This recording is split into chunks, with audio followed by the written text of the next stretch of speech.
search Riverside? Is that what that would be? It says live. Oh, this is a Well, live stream. if this is a live stream, welcome to the live stream audience, the first inaugural live stream of the Riverside You Don't Know podcast here. I don't know who it's I mean, streaming to, or is there it's a like, bit strange, unless there's like a platform that is Riverside, right? And there's just the yeah, 5 users from Riverside that are on here. You're very specific. Just the probably depth. also they didn't even know how they got into the streaming room. They're just like, how do we get out of here? You know? Or Dude, are we ever just, gonna finish our D&D game? I'm down. Whatever you guys want to. Yeah, if you guys want to bring that back up, I'm more than happy to finish off that game. I can reintroduce it and get you guys set back in there for sure. Yeah, we need to. Once we have like a solid like 3 hours. Right. Yeah. All right. Oh yeah. An hour and a half. Yeah. No, for sure. Yeah, that was really fun when we were going through that. So if anyone on the live stream wants to check it out, I think it's on YouTube. We started doing a Delta Green role-playing game, which was fairly fun. I think Frank tried to kill Adam's character at least 5 times within the first 5 minutes of that game. Almost I tried murdered to everybody. aggressively Unsuccessfully. assert my dominance. Like a man should aggressively assert their dominance in every situation. Yeah, like any Yep. macho Cuban should. I believe that's You were Puerto Rican. You weren't Cuban in that. You played Cuban, Puerto I Rican? believe it was Puerto Rican, gold chain, same fucking thing. I'm Plumber Costa Rican, with so I can say Trans Am, I think, was the full gamut of that character. It was phenomenal. Mm-hmm. Yeah, so that was really fun. I'm down whenever you guys have time to get into that. I always love playing, so I'm down. Sure. But- Yeah, we should. We need to. You guys Yeah. watch any of the FIFA yet? No, I watched the U.S. game and Argentina. that was here today, US right? The No, U.S. played Seattle. Australia today. Oh, I didn't watch that one yet. Don't tell me who wins because I'll watch that later. Okay. Did you Yeah, guys it was watch it? here.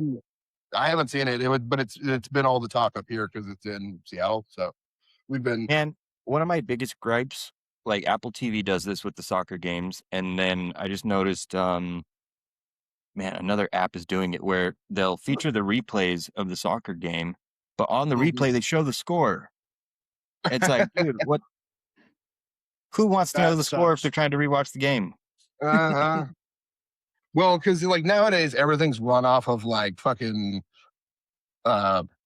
what is it, like all that betting nonsense, right? So people just want to know the score because they have their fucking fantasy leagues or whatever, and they want to know like whatever amount of money they've wagered. This is even Yeah, worse. but This people makes are me just trying to look- watch it. You shouldn't, like, if people are watching it for the first time and this is a replay, why would you show the score like that? That's gay. That's the word. Yeah. Dude, I never like leave like complaints to like companies or anything, but I left a complaint you? with Apple. Like, dude, you guys got to stop doing this. This is ruining my fucking experience here. You're officially an old man now. You're like I'm that company. They Well, need to hear about I this paid shit. for the MLS subscription. I'm like, you guys are like took my money and then like ruining the games for me, you know?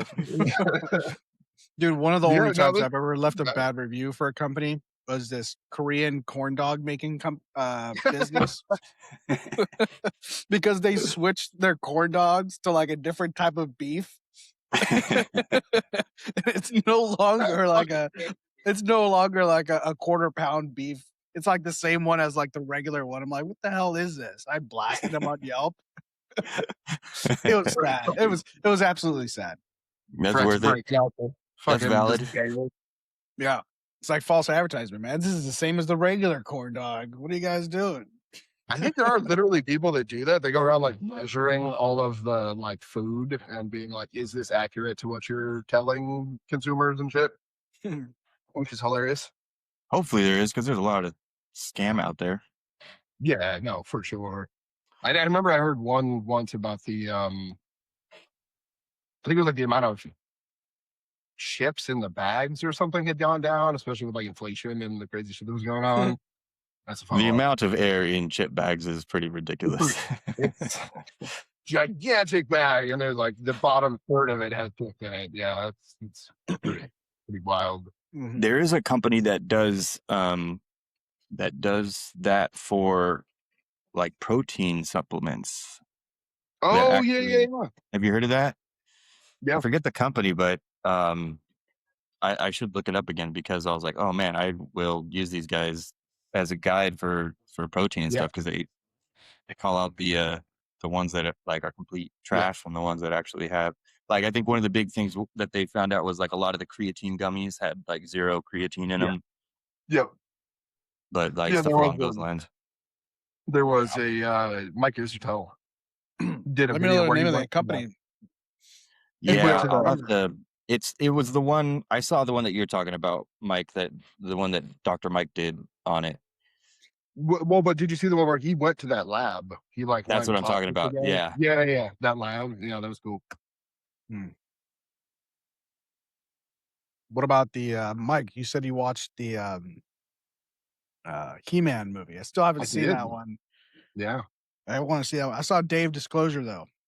Oh, That was not bad. you liked it? I haven't seen it. Disclosure Day. Disclosure Day. Come on. Yeah. My bad. Sorry, Steven Spielberg. You saw it too, right, Michael? I have not seen Disclosure Day yet. I really want to. It looks super dope. Is it worth seeing in theaters? Oh, in theaters to get like the real theater like experience? It was more about the plot, I would say. You know. Okay. And I mean, I don't know if I trust Frank on here. Frank, give me your top like 5 movies of all time. Let's just try to 5 movies to like see in theaters. To have seen in theaters. Sure. We'll start. We'll make it easy to see in theaters. Titanic. James Cameron. So you're just gonna do all James Cameron? Titanic, Avatar 1, Avatar. Matrix is definitely in there. Matrix is cool. Matrix was a good one. Like Lord of the Rings too, for sure. Big, gigantic cinema, fight scenes, battles, things like that. If we get on there. But like, I mean, Titanic was cool too. But a lot of that movie wasn't, big. Like there's the ship sinking sequences, which are CGI and gigantic, and there's a couple shots in there that are you get to see some big ass titties. Big ass. I'm sorry, Kate Winslet did not have big ass titties. She had like, but in the theaters they're bigger on a big screen. Well, what's her name? Emily Swanson from Pirates of the Caribbean had big ass titties because I saw them in the movie theater. Yeah. No, I'm sorry.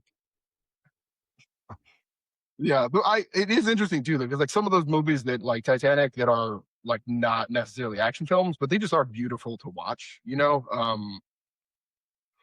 was the one about the nuclear tests that just came out not too long ago? Oppenheimer. That was a super dope movie. I don't know if you guys watched that one. I didn't get to see it. I didn't get to see it in theaters.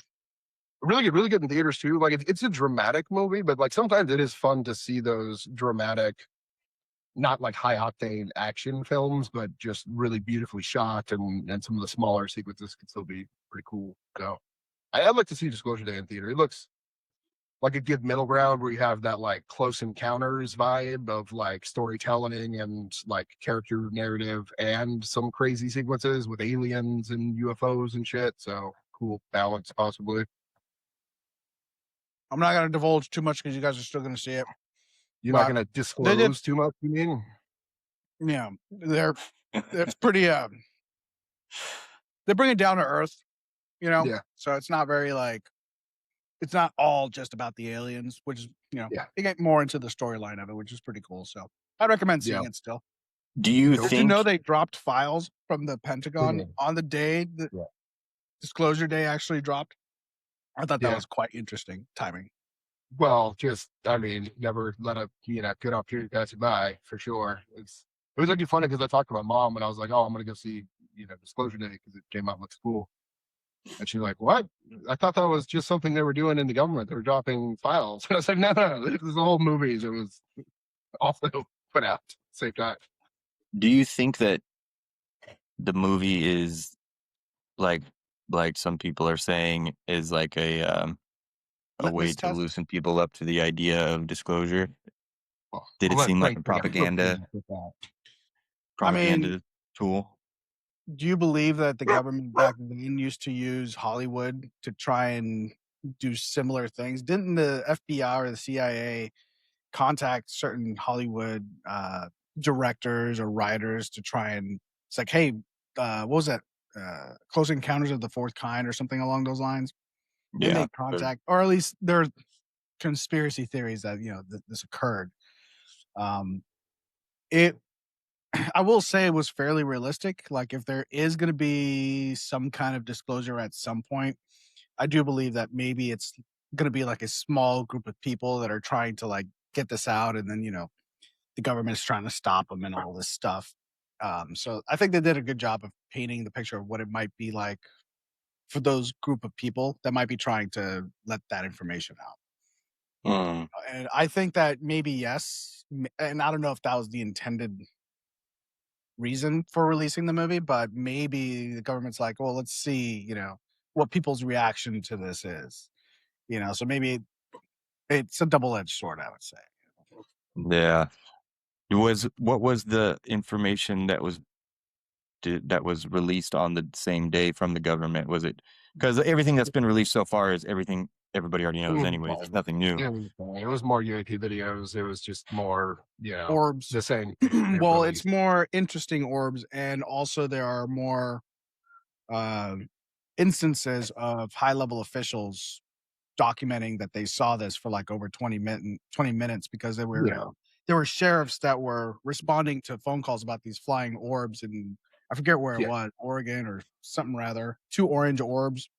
And the sheriffs are like, yeah, we don't know what it is, right? So they recorded it for like 20 minutes or something. So, but there's a cool one. There's a cool one too there though that people were saying that there's a mother orb that kind of dispersed into like other orbs, baby orbs. Yeah, so that was pretty cool too, and those are credible accounts from like way back. So yeah. No, they're look. Here's the biggest problem with all of this area, and I was just watching on the news. There's a physicist. I forget his name. He's like a Harvard professor. He's a physicist, and he's just been put in charge of trying to give actual science behind what these things are. Because up till now, what we have is video evidence of these things. It's not really in question whether or not these things have happened. That they have video footage. They have enough credible eyewitnesses to say, like, yes, this is a real thing.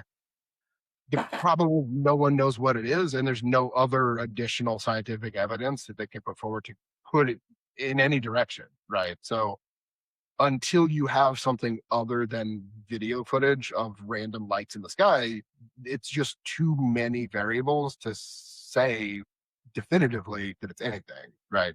So you end up in a negative state. I don't know how you get scientific data, right? You can look at the video and you can say, based on the video footage and what we know about science and physics, right? Like this shouldn't be happening. But again, that still doesn't tell us what it is or why it's happening, right? So like until you were able to get some of this material or like have something to look at in a more substantial way, I just don't know how you go from here. And if you like one of the questions the news person asked them was like, they're assembling. It's weird that it's so public that they're assembling the scientific team to look into all of this.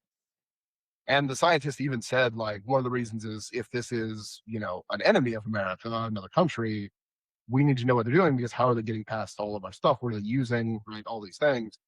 So we're going to look into it. And it's like, if that was the case, America wouldn't be broadcast having their lead scientist come up on national TV saying we're going to get, you know what I mean? Like you would do that in the dark, right? Like it's weird that they're airing it out in a way that feels performative and because they've already done it.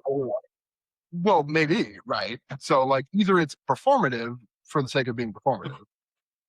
And if that's the case, then it's either because they've already validated and know what it is, and it's either something crazy and they're trying to prep for disclosing that at some point, or they know what it is and it's explainable through camera tricks and misidentifying of drones and various like interstellar phenomenon and who knows what else, right? And they're just not worried about it, but they're playing it up.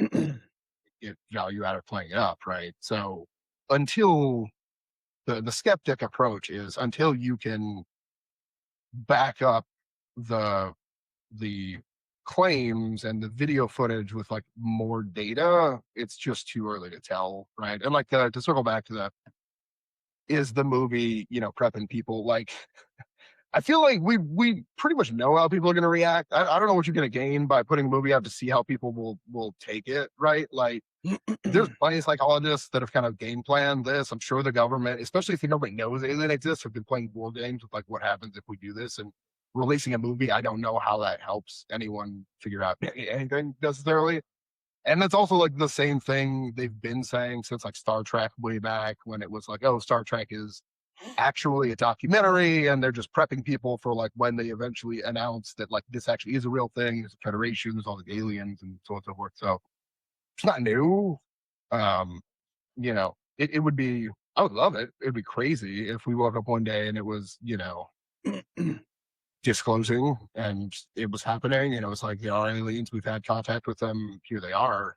I think an interesting question is, what do you guys think the reaction of people would be? Like tomorrow morning, we wake up and CNN, Fox, everybody is going, aliens are real. Here's footage.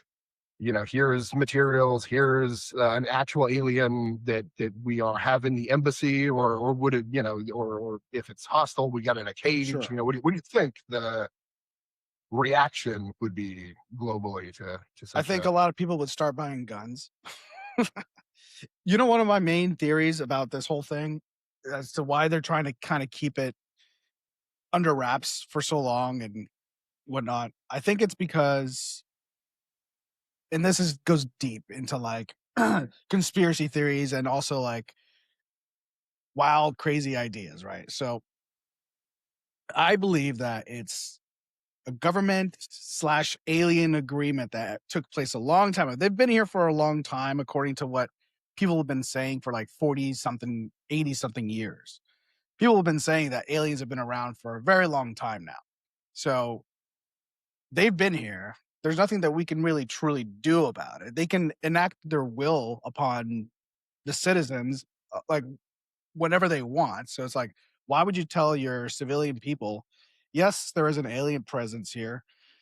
We can't really control them. They can kind of do whatever the hell they want.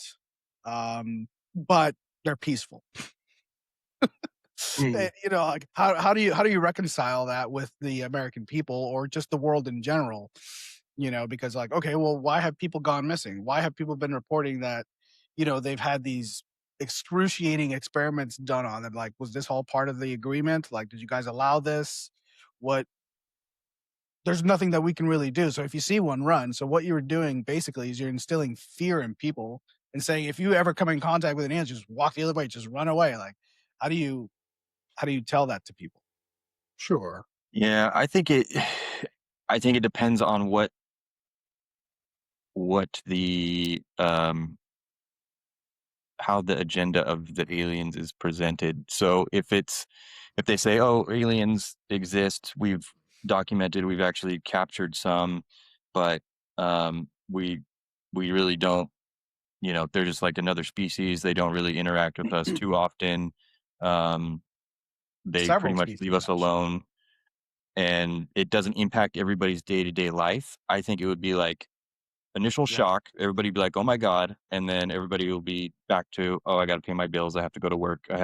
As long as they're not interacting like day to day with it, it's not going to be a big When deal. do we get to transformative technology? Like Yeah. when do we get to the point where it actually transforms our lives? Like, cool, aliens exist. Some people may have already believed that for decades. So what's next? Like, Or we get if they say that something along the lines that is like belief shattering that interrupts or interferes with religion, then people are going to lose their shit. If they're like, oh, these guys created us, we're just an experiment, and that like nullifies all of these religions, that's going to cause some uproar and some maybe Hasn't some the Catholic hysteria. Church already kind of started prepping people for the existence of aliens in some ways? They've already mentioned it. They said something along the lines of just because aliens exist doesn't mean that means God doesn't exist, because God could create aliens as Correct. well. Well, there's a The fun Disclosure thing Day about, movie touches on that too a yeah, little bit. I heard Steven Spielberg talk about it. I don't know how much he goes. It's really interesting, but like so religion in general, right? And this is sort of the way religion is able to subsist, is that you can't disprove it, right? So no matter what you do, no matter what you introduce, religion can adapt itself to still claim that it has some sort of ultimate say on the makeup of reality. And Christianity and Catholicism in particular, but every other religion, has resisted change largely, but then in the face of, overwhelming scientific data, they adapt it, right? Like, back in the day, it was considered like heresy to talk about, the Earth not being the center of the universe.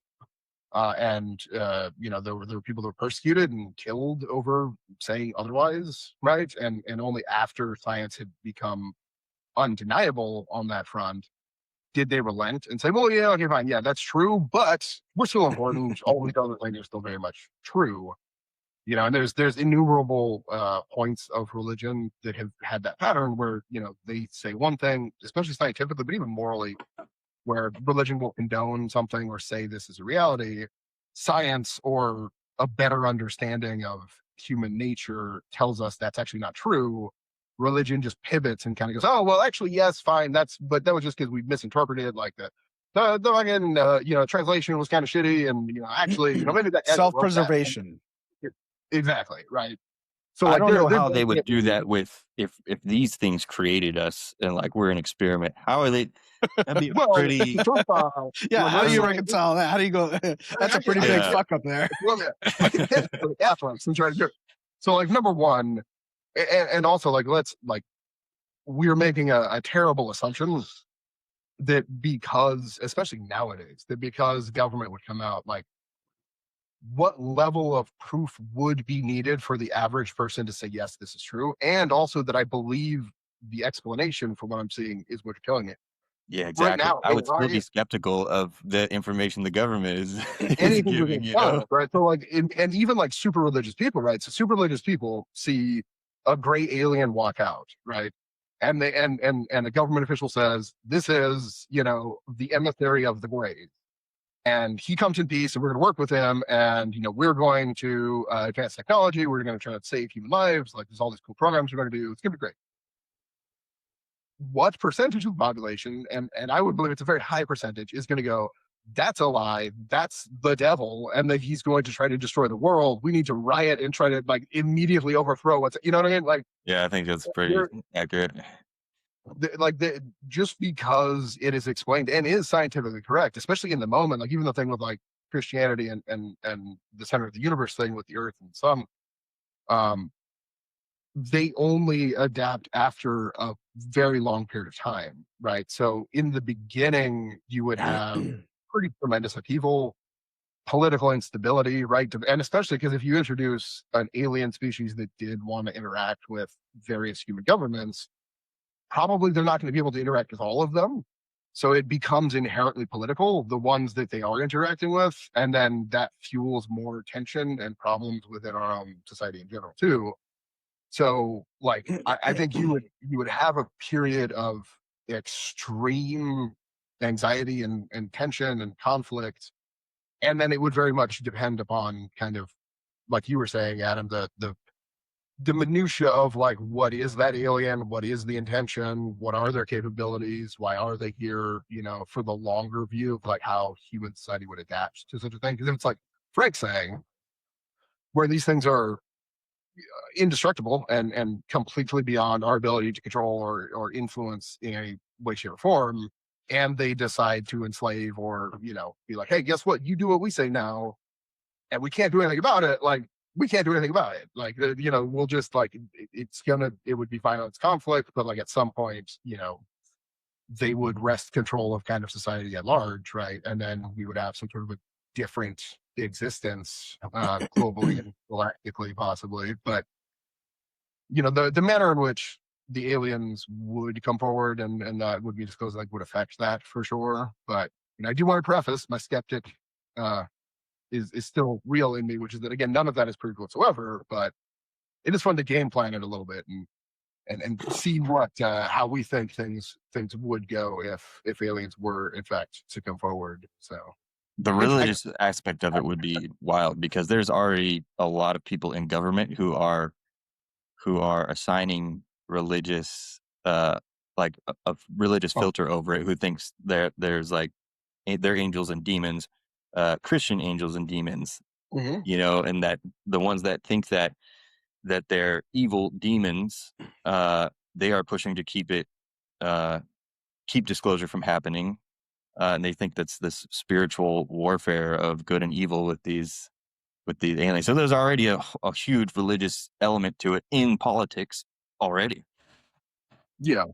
Well, and you know, you gotta remember too, like, religion comes in flavors, and there are just straight up true believers who believe in their religion at a core level that's like unshakable, and they act in accordance with the tenets and the rules of that religion. And then there are people that use it to just amass power, you know, and there's a lot of them, especially in government, right? There's a lot of people that use religion to that end. And I think there are a lot of people that have no problem pointing at it. And maybe like, if aliens are real, maybe they're doing it on purpose. But even if they don't think aliens are real, it behooves them to point at something that people are open to being a possible reality, and then spinning it to their benefit, right? So, like, we know popularly in America, aliens are somewhat accepted as a realistic possibility that could happen. People are anxious about that. People are also religious. So let me use my religious knowledge and know-how to fuel their anxieties and push them towards me, because I'm going to point out some things and say, like, we need to, you know, bring God back into government, and, you know, stop all of these terrible things from happening, and look at this and that, and these aliens that are probably demons are controlling the fucking, you know, infosphere, and, you know, just replace all of the Jew stereotypes with alien stereotypes and roll it out to the public, and let them fucking, yeah, we got a new scapegoat.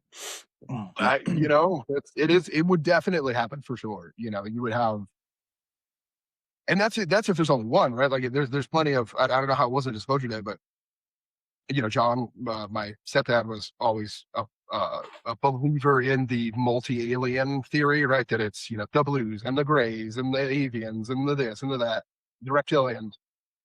And so if you, like, one alien race making itself known is crazy enough, but if you have multiple alien races making different deals with different nations, that's even a crazier level of, you know, what's happening, right? Because then you have all-out war. You know, are the aliens proxy warring us? Like, you know, the reptilians don't like the avians, and so they're going to pick a side here and fuel us with weapons to go fight the reptilians, you know, chosen people on the planet. And then you have, you know, what's happening in the Middle East, just all over the world. And instead of America and you know, Iran fucking with each other, it's, you know, the aliens fucking with each other through us and using us to you know, shit stir against one another. So, but to what end?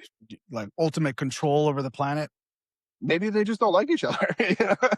Why do we do it? You know, yeah, you know, like, maybe the reptilians really don't like the avians, and the avians are trying to do something on our planet, and the reptilians are like, fuck that, like, we'll blow up your spot because we hate you. And then they decide to blow up the spot. You know what I mean? Resources, like, maybe. Yeah. Resources. I mean, there's an unending, you know, number of things that could put. Maybe they have religion, and it's religious holy wars in religious alien holy wars. It's a misnomer, I think, to think that because you get highly technological that you will shed your religion. Yeah. You know, we are pretty, so far, we are pretty living proof of the fact that that's not true. And that there's probably a certain point at which technology outpaces organic in terms of its ability to grow.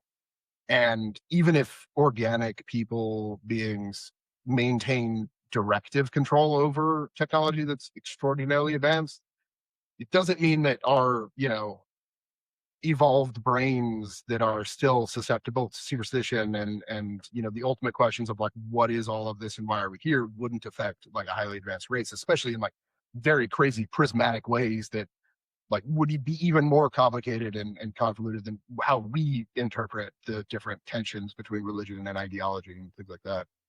Yeah, could you imagine like they're super highly advanced, yet even at a crazy level of technology and advancement, they still have awe and wonder about what they don't know about the universe, which is Yep. actually that's pretty pretty inspiring. That would be one of the first questions that I would probably ask, like a different civilization is like, what questions do you still have? Like, Mhm. what things haven't you solved Yeah. about Yeah. your existence or reality or whatever the hell? Like, what problems are you guys currently trying to solve? Yeah. Yeah. Yeah. I mean, I wonder if that's problematic because like, I mean, maybe some of the like the generalized big picture questions of like, what does it all mean? And, the multiverse, whatever. Right. But if they were super advanced, be honest, even explaining the problem they're working on to us might be a little bit difficult. You know what I mean? They're 10 steps ahead of us, just like thinking complexity. So they say like the Boobork equation, and you're like, I don't know what the fuck that is, Be but that like, sounds right. You know what I mean? okay. That's wild. Like it would be interesting.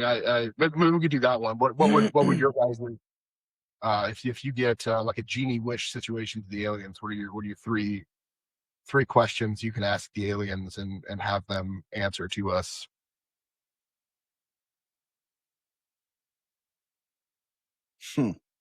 That's pretty good. I mean, that's only Mm. 3 questions. Better make them count. Oh, 3 questions you said? That's a lot. Yeah, we do the genie question. If you want, we got 3 people on. We could each take a question, right? And those will be our 3 questions. We would pose collectively to the aliens. So now you only got one. You just downgraded yourself. You got one question, and then Frank's dumbass is gonna say something. It's gonna be terrible. Damn, I've got I mean, I already kind of asked it. It's like, what haven't you No, solved? that's Right? valid. Like, If no would be the one. some of these, like, Yeah. what's an ongoing question? Which I honestly, I feel like it's going to be something genetic wise, because I feel like all these things that is going on with like these hybridization claims of alien species trying to create human alien hybrids to be able to kind of either interact or to incorporate themselves into our society in some way, uh, has something to do with it. So I think it's Mm. probably going to be, how do they get their civilization to be accepted by the humans? I think that's probably like one of the main things that they're probably trying to solve. Personally, with all these hybridization and claims of these women saying that they've been implanted and things like that, and pretty crazy, pretty raw stuff. So, Yeah. I mean, you know, yeah, have you guys ever seen ET's Among Us on Amazon Prime Video? It's just like a compilation of all these uh, uh, abductees and like all their claims that they're making. And they have a lot of like women that go on there. Yeah, it gets pretty graphic. yeah. It's so like seen the cover. I haven't seen it. I haven't watched it yet. like what's interesting is like you talked about aliens being like a thing that people are reporting for decades, right? But encounters of those kinds have been longer than that, right? Like I remember at one point we were talking about it. I've read stories about Celtic mythology that very much mirrors what alien abduction stories are, right? Like there are stories that go back pretty far in Ireland and Scotland that will talk about like people suddenly levitating in the middle of a room and them like being taken out of the room only to show up like days later with crazy stories about where they've been. Back then, of course, there wasn't really a concept of aliens, but they would attribute it to fairies, right? So it was that the fairies were doing this for Now you're various getting into reasons. the whole ancient alien Yeah, for conspiracy thing, sure. right? So it's like they Well, but explained it in the here's way the that thing. they could in their frame of Yeah, reference. for sure, right? But there's another possibility, which that it is a more psychological reaction, right? And that human beings under certain trauma will do certain things and react similarly to one another, and that we all share kind of a collective consciousness. So, like Carl Jung talks about some of this. Even for the guy that I'm not a particular fan of, David, what's his name? Damn it! Oh my god, I cannot remember his name. He talks. He's essentially a Christian now, but he's a psychologist. He talks about a lot of stuff, a lot of like um, male-centered things. They call them like a insult, the champion of the insoles at one point to insult the man. David Jordan something. Peterson. Jordan Peterson, thank you very much for coming. Yeah, that's what I was gonna say. Is like that's I'll have to get there on that one because I forget Jordan Peterson. But yeah, Jordan Peterson talks similarly about some of these things, right? That like you can boil down our brains interpret data a certain way, and there are only so many story structures that exist. There are only so many archetypes of like narrative and like personal viewing of how you relate to other people and other things. And those stories repeat themselves over and over and over again in like different ways. And so you can look back for as long as we have recorded information on stories that have been told and see a through line in the archetypes and things that we talk about and that we are obsessed with and that has been with us culturally and psychologically and subconsciously for generations, right? You talk like to the early days of like caveman times, right? As long as we have like, some recording, and there's no reason to think that it doesn't go back all the way into those caveman times. And that has all been building collectively in our consciousness as we develop them more and more. Like it's interesting to think that when we look at even evolution, right, we think that we are kind of singular beings, but there's a collective nature to stimulus and exposure that everybody goes through that has an effect on us, right, and that carries through like generations. Even your thoughts and the way you interact with things is kind of like a part of that. And so you can see all those stories and say, well, where there's smoke, there's fire. There has to be really some sort of entity that's doing these things, or there is a psychological answer that bridges that gap and could be explained were we to be able to kind of delve the depths of human psyche and understand the way we think better. Especially in the absence of better evidence, it's hard to make a conclusive statement one way or the other on things like that. But it is interesting to kind of go down that road for sure. Yeah, I think Joseph Campbell gets into that, the universal story of mankind, right? Yeah. I have most famously the hero's journey, I think. But I know he goes into other like the the same myths that can be found worldwide across ancient cultures that have the same structure, but there's no like communication between those cultures. Like there's no way they could have shared that information, but they still have the same structure of the stories and their myths. It's very interesting because like so I read the book called Killing the Dead, which is about the real world practices in different cultures around digging up bodies and staking them, about like despoiling dead bodies, burying them in certain ways to restrain them, putting iron cages over them so that they can't rise from the dead and cause problems, right? And there's all kinds of crazy beliefs around the variation on that. So some people believe in actual dead bodies leaving the physical grave and attacking people.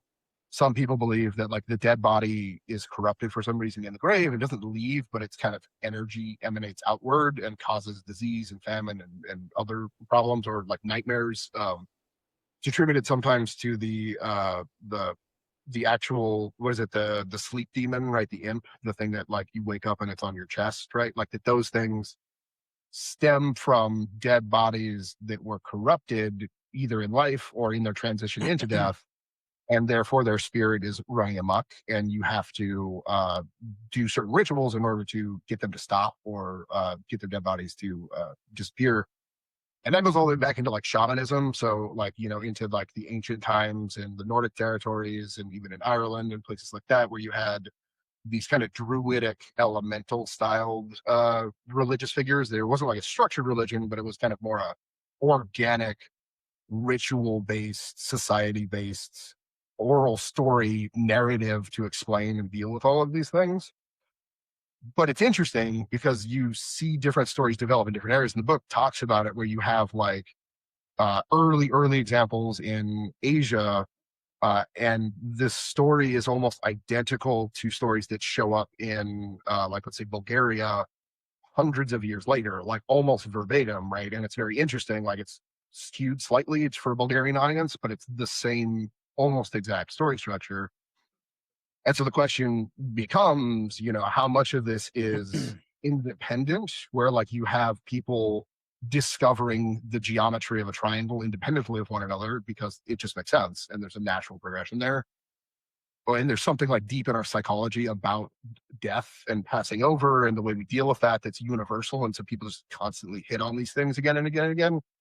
Or how much of that was transferred, right? You have the Silk Road, which has been a trading route going from Asia into like through the Africa Strait up into Europe for a very long time. We know that's a thing. We know these cultures have come into contact with one another. So there's no reason to think that some of their stories didn't get shared. And so how much of that does cross contaminate and then like twist into new things? And then you have stuff like Bulgaria was interesting because like Eastern Europe was between Scandinavia and kind of the Asian influences. And so even today, like I think the most recent example of somebody staking a vampire was like 2007 in Bulgaria. They dug up the body and staked it because they were trying to stop it from doing what it was doing. And there's this band in Eastern Europe that still really holds these beliefs because it's caught between these two cultures that clashed ideologically. You had the Ottoman Empire conquering parts of that land, Christianity, Islam, like different religious tensions, different cultural tensions, different stories being told. And so the narratives there are particularly rich around these things. But you can chart it, right? You can see how organic and fluid those stories are and how much it is fueled by those standard narratives that we kind of can't get away, the hero's journey, like just the stuff that is innate to us, and the cultural lenses that like mix and create new iterations of various things, which is super cool and interesting for sure. What are your guys' questions that you would ask the aliens? I asked my question. This is assuming, are we like assuming they're all knowing, like they have the answers that we're asking? Or are they still battling cancer and, that kind of I stuff? would think this is, you can make whatever assumptions you would have about, because like, like an alien race comes here, they're clearly superly logically advanced compared to us. So and they've like, been around a lot whatever, longer, presumably. Yeah, with whatever assumption you have on what they may or may not know, you would have this chance to question them on it. Like maybe the answer is like you're like, "Hey, show us how to cure cancer," and they're like, that's kind of a fucked one. What's the one? Yeah, I know. That's like, well, there goes my one question. Yeah, it's a mix between. I'm torn between cancer and time travel. How to use time as a I don't know, as a medium. I figure like maybe not go forward back in and time, but maybe we're thinking of time differently, like how in a way that we don't understand how to use it yet. Well, I mean, I think one of the main questions that humans want to know in general is like, one, who created us? Like, where do we come from truly? Did we come from evolution? Just luck. Well, we did. So just luck. We did. That's not a question. But where did the original? Where did the original? If you could show me the scientific proof for that, sure. Yeah, like what is consciousness? What it's at the base of it, right? This is a different question, and then where do our physical bodies come from? Which definitely is evolution, scientifically proven, factual evidence abounds tremendous volume. What started that? What kicked that off? Right? Yeah. What was the first human? Like the first Homo sapien? Yeah. Well, what are you trying to ask there by asking that question? Yeah. What created the first Homo sapien? Was it like a crossbreeding of different Homo sapien Homo erectus and different Neanderthals? I think in order for us to talk about that, I have to know what your understanding of evolution is. Right. So what like the current understanding generally is that we evolved from primates to Homo erectus and then Neanderthals, and eventually at some point we got a big brain. Well, so no, right? Yes, but no, right? So like that's kind of like the standard understanding of popular culture around evolution, and like it's not tremendously far off, right? Like that's true that like evolution started prior to primates, right? You go back to like essentially the primordial soup, and you started getting animals and mutations that developed adaptations that developed different creatures within the ocean that ended up adapting onto land, which eventually develops into various forms of mammals and then us, right? And eventually we're sitting here That's a talking big about jump this. there, buddy. Well, it Mammals and happened then over millions us. of years, and you know, like so the when you look at the different iterations of creatures, right? And Adam was kind of talking about this with time. Our view of this, especially popular culture wise, can't put into context the amount of time, the amount of differentiation between species, the amount of subtle mutation that led in very intricate webs of connectivity between various areas in which multiple creatures lived, and small adaptations provided advantage to certain creatures over other creatures, which led to their propagation at larger rates. And so that process takes place over a crazy large time scale that is not simply like one day there was a squirrel and the next day it shat out a human being, which is what a lot of people talk about when they talk about evolution incorrectly. Sure. Those changes, like the diagram where it's like the guy, the fish, the turtle, the squirrel up to the man, right? There's like 6 different things. You're talking about millions of gradation. It's a color smear of small, tiny little changes. And those classifications you're talking about, Homo sapien, Erectus, Neanderthal, those are scientific labels we are trying to build in order to give us a better understanding. But those are largely made up, not accurate in describing a specific change, because when one species, they call it speciation, when it separates from a different species, so think Neanderthal and Homo sapien, that takes place over thousands, hundreds of thousands of years, and is a slow gradation. And our fossil records show us a single snapshot in time, right? So there's not one day when suddenly there was a human. It is a development of a large amount of creatures over a large amount of time that gives rise to various species that happens. And it's extremely interesting. You should, like, I highly recommend. I'm reading Charles Darwin's book, and read some of Dawkins's books on it. But this is all there. Like, it is all very, very well thought out. And if you think about it, like Charles Darwin, when he first, in the beginning of the book, the first 100 pages, the way he talked about it is that the way that we developed our understanding of evolution came from our breeding of animals, right? So if you think about it, human beings have been taking meticulous notes about breeding animals and farming for as long as we've been farming and maintaining animals, which is like our entire culture, right? And what we found is that when you selectively breed, when you find a dog, like you have a bunch of dogs and they interbreed, you keep the biggest dogs, kill off the rest of the dogs, let the big dogs interbreed with each other, it's more likely to create a bigger dog and a bigger dog and a bigger dog. And so they do that until you get mastiffs, right? Same thing with plants, right? If you want a purple plant, you breed a bunch of plants. They maybe have a couple different colors that they come out.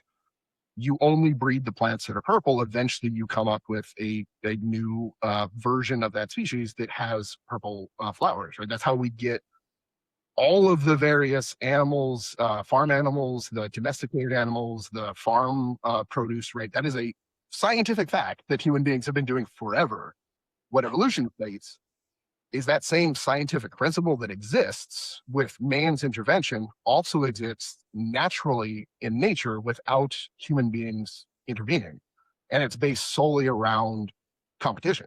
So that same mechanism we use to develop a tastier corn in the wild is helping that corn survive better than its neighboring corns and its other species and propagate itself better, right? And so the scientific basis for the underlying logic behind evolution is rock solid. There's not a tiny bit of anything that anyone could say that would undermine the logic for evolution.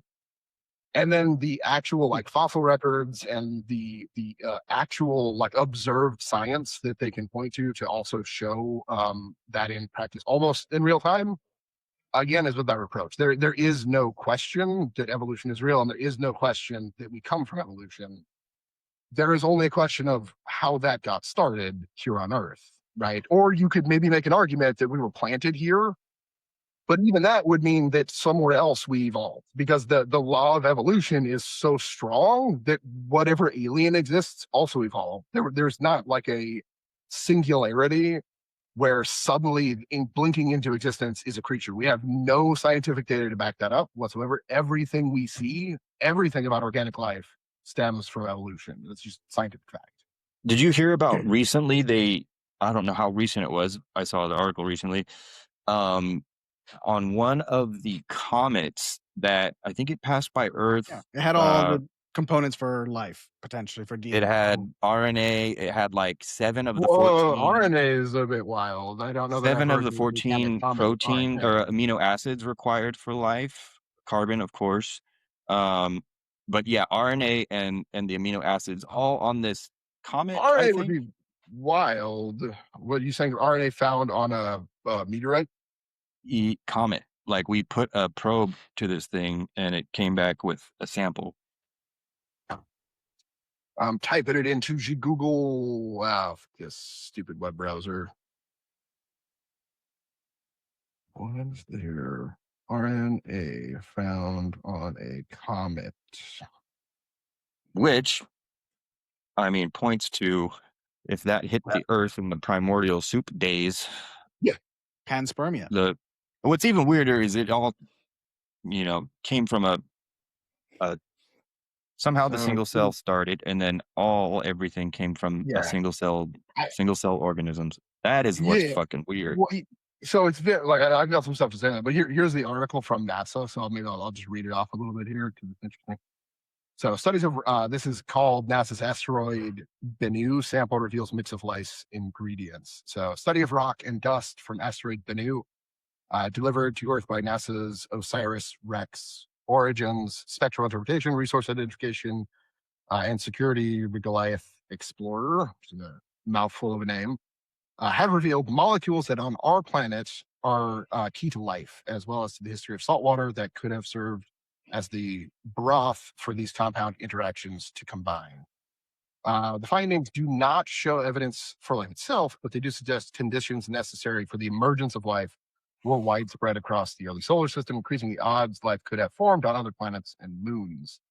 The mission, already rewriting textbooks, understand about the beginning of the solar system, pivotal points, ingredients. I wonder if we're going to actually talk about them detailed in Natural Ceramic Paper. Among the most compelling detections were amino acids, 14 of the 20 that life on Earth uses to make proteins, and all 5 nucleobases that life on Earth uses to store and transmit it genetic instructions in more complex terrestrial biomolecules such as DNA and RNA, including how to arrange amino acids into protein. So let me read that one more time. So among 14 amino acids and all 5 nucleobases used in DNA, but it did not contain RNA. Required for RNA. Required for RNA. So like, I don't know how much you guys know about like the specific science behind DNA and RNA and how that works, right? Again, very interesting stuff. But like DNA is the sequence of attaching amino acids to one another in order to create more complex molecules, essentially, right? Like it is the data plans that tell the body how to arrange itself, and by body I mean like the cells and the like structure, the acids, the proteins that propagate themselves into various organs in your skin and everything through like childbirth and things like that. So what this is saying is that like the amino acids and all the basic compounds were there.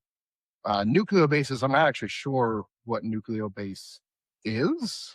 That's a term I've not heard, so I'm kind of interested in Googling that. What is nucleobases required for RNA and DNA? Is that what it said? That's what it said. So nucleobase are, it says nitrogen containing biological compounds that serve as the fundamental building blocks of nucleic acids such as DNA and RNA. So it's the, again, the like the ingredients of a cake, not the cake, right? So like, and it's sort of the same thing. Like people have been studying, and what I was going to go into when we were talking about, like you found all the elements for the human body. Human body is mostly carbon, right? Like we're carbon-based organisms. Carbon is the most common element in the entire solar system. Like we are made out of common elements that exist in the universe. That's another scientific fact. And people have long weighed out, like to the tiniest degree, the exact amount of various chemicals and things that make up the body. You know, the human body has X amount of sulfur and X amount of water and X amount of salts and amino acids and all these things. You can take all of that, put it together, and it won't make a human being, right? Like the ingredients don't, like, it's the same thing with a cake. Like you can take all of the shit that makes a cake, mash it together, and you will never make a cake. Like that doesn't make a cake, right? There's a specific set of sequences that have to happen in order to get that outcome. And so what that's really interesting in proving is that, again, more like we've known kind of the basic elements of the human body are very common throughout the universe. Amino acids and those the building blocks for the RNA and the DNA being seen. And especially like, again, if you think of how vast the universe is, for us to stumble across the only other comet containing anything that would be needed to create human life, right? And that's the only other thing in the universe is even crazier, right? Than us being the only thing in the universe. So the fact that we found that means, like it says in the paper, that those elements are very, very common throughout probably at least this portion of the galaxy. You know, maybe could be a So statement. wouldn't that lend credibility to the fact that maybe there are other planets that could have harbored life and Yeah, evolution, as you say? 100%. Yeah, like So I think the scientific general consensus, without going too far into like the conspiracy theorists, is that when you look at what we know about astrophysics, when we look at what we know about chemistry and biology and evolution, and you apply that to the known universe, it is almost unthinkable that we are the only creatures in this universe. It would be like the most insane, like it's crazier that we are the only thing than that there's a lot of things, right? So there's a bunch of different scientists that have a bunch of different formulas that will give you, like, they think that if you add this and this and this together, you can come up with an idea of at how at any given time in the universe, how many different planets harbor life forms, especially life forms that are capable of like communicating at like our level or higher, right? And I forget the exact number, but Neil deGrasse Tyson has a formula, like Ikaku has a formula, like a bunch of physicists have formulas to this effect. The problem is that in general, the distances are still so vast, right? And the and time time, and the distance time involved, frame as well. yeah, is like, you know, beyond ships sailing past each other in the dark, right? Like the chance happening to come across some other form of intelligent life is extremely small, given everything we know about science.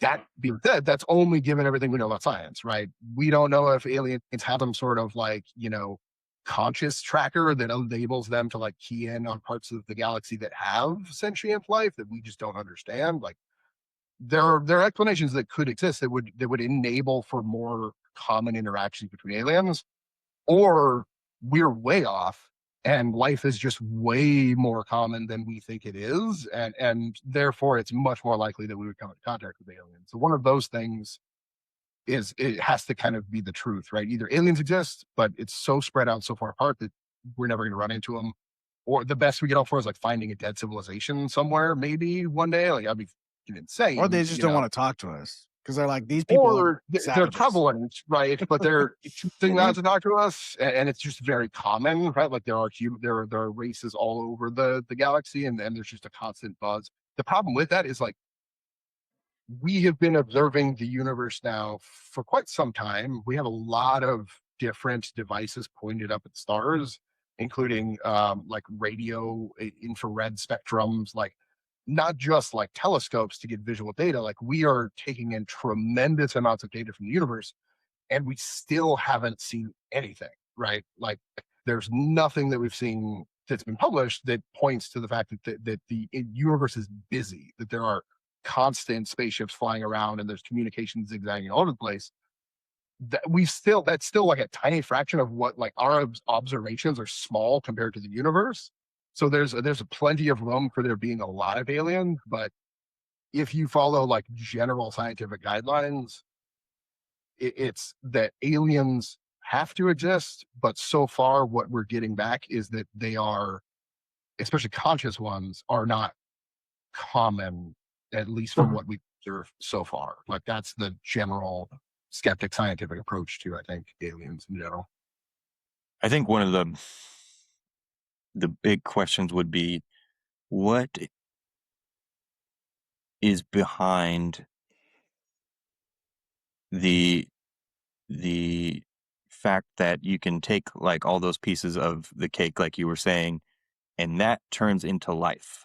What it is, I mean, is it consciousness? I would think it's consciousness. And then what is consciousness? And how is that then driving like Yeah. the whole thing? There was an experiment done. I think I read about it in Neil deGrasse Tyson's book on physics, where a scientist took all of the elements of life, right? So all those amino acids, proteins, and these things that we would think would be in that like soup, that organic soup, put it in like a pressure chamber. I think he ran like electrical current through it. Yeah, I heard about that. Yeah, and I want to say that there was some growth that happened in terms of like different things starting to percolate within that soup. Oh, I thought it got nowhere. Well, I from could. what I It's been a long I time think since from I what heard I about that, so heard, I could be wrong. we could both be very wrong about this. From what I heard, I think like he had published results, but every time they tried to redo that study, no one could corroborate it. I see. Okay. Somebody said that they did it and had results, but then so like, is it true? Is it now? There's like just not enough evidence to say that it was actually true. Another problem with this kind of testing is that, like I was talking about with evolution, our view of time is just fucked. We look at the span of 100 years, a study lasting multiple generations of scientists would still only equal a couple hundred years, which is nothing in terms of developmental time and for like the chances of ingredients mixing together in the right formula without conscious effort, right? So like a soup of things sitting for millions, billions of years until the right thing happens to happen where it suddenly explodes, right? And then it's alive though? Like what the fuck is that? No, but so like conscious all of a sudden it's alive. Well, yeah, so like even like defining life, like we get into this thing of like, okay, so like we have a hard time describing what consciousness is, right? Generally speaking, life and consciousness is delineated from like a rock. A rock has properties, right? It can be hard, it can be flammable, it can be brittle, it can move, right? A rock can roll down a mountain, a rock can be moved up from the Earth's core. Planets can form, gravity can affect it, right? It can be affected by things, but it cannot choose to affect other things, right? So like the basics of consciousness and like intelligence boils down to, at what point does animal kind develop the ability to make a choice, right? To say, I will do this and I will do this, right? And I don't think I don't think consciousness has to do with a choice personally. Like, sure, that's what you think. I think we have to define consciousness though. Yeah. You know what I mean? No, I think that there is most likely a level of consciousness within everything in the universe. What that level is varies. Well, So you when you could say say within that everything, what are you defining everything as? Like rocks and inorganic materials? You are saying that there is a consciousness within that, within down the to dead space minerals, that exists that within there's planet. like a down to minerals that make the rock, and then it's kind of like it permeates everything. What so what attribute would you give that consciousness? What would you Behavior, because describe the plants abilities of that plants consciousness to be? behave. I would say, like plants Well, have, in order to survive, they have sure. certain processes that they do and take place. Like if you look at like a Yeah, Venus flytrap, in order for that thing to, sure. it attracts a fly and Yeah. literally closes it and then traps it. And how did it Yeah. evolve to know to do that? So I don't want to get too south of the field from what I was saying, but no, that's interesting. I think there's probably a more subtle case to be made about consciousness among plants, right? Or consciousness among plants in a way that is different from us, because plants are life. They procreate, right? Like a rock doesn't procreate. It doesn't have DNA that it passes, or RNA that it passes to another of its same species, that then creates a different new rock that has different attributes that both connect to the previous ones, right? So, like, the ability to create offspring is a key part of life as well, not just necessarily the choice, like one way or the other, right? So, like, plants are alive, and therefore you could make some subtle arguments that, again, we don't really have, I think, proof of this, but you can make some sort of rationale behind plants could be conscious, and we could make an argument about that. Rocks and minerals is interesting, because if you're saying rocks and minerals are conscious or have consciousness within them, I would go back to, again, like, what would you give as attributes to that consciousness, right? Like, how do you define a consciousness that resides within a rock? You know what I mean? Yeah, I mean, obviously nothing I can weigh, or like this is just a personal. This is not a Yeah, scientific, for but sure. I think we don't understand consciousness enough. I think We don't. it's something that permeates the everything in the universe to a certain extent. Like Yes. what to the level of gravity isn't alive, and you can attribute consciousness to it, but it exists. Like, so Yeah, what yeah. is causing it to exist? Yeah. Yes. And I mean, yes, I know how gravity is No, related no, to no. the Well, but mass people of. don't, like, scientists don't know what gravity is. Scientists So it's like, can't define gravity. what is the. They can define the effects of gravity. So, like, scientists can say with extreme accuracy the effects bodies will have on one another, planetary bodies, and be able to chart the stars and fly the Artemis mission around the moon using their knowledge of gravity. Problem is, they don't know what that is. Like, that they don't know what the actual substance of gravity is, because there still is this separation between quantum mechanics and astrophysics, right? There is a gap of understanding that exists within our science about a very basic fundamental fact, right? And this gets into, like, the misconceptions about science in general, right?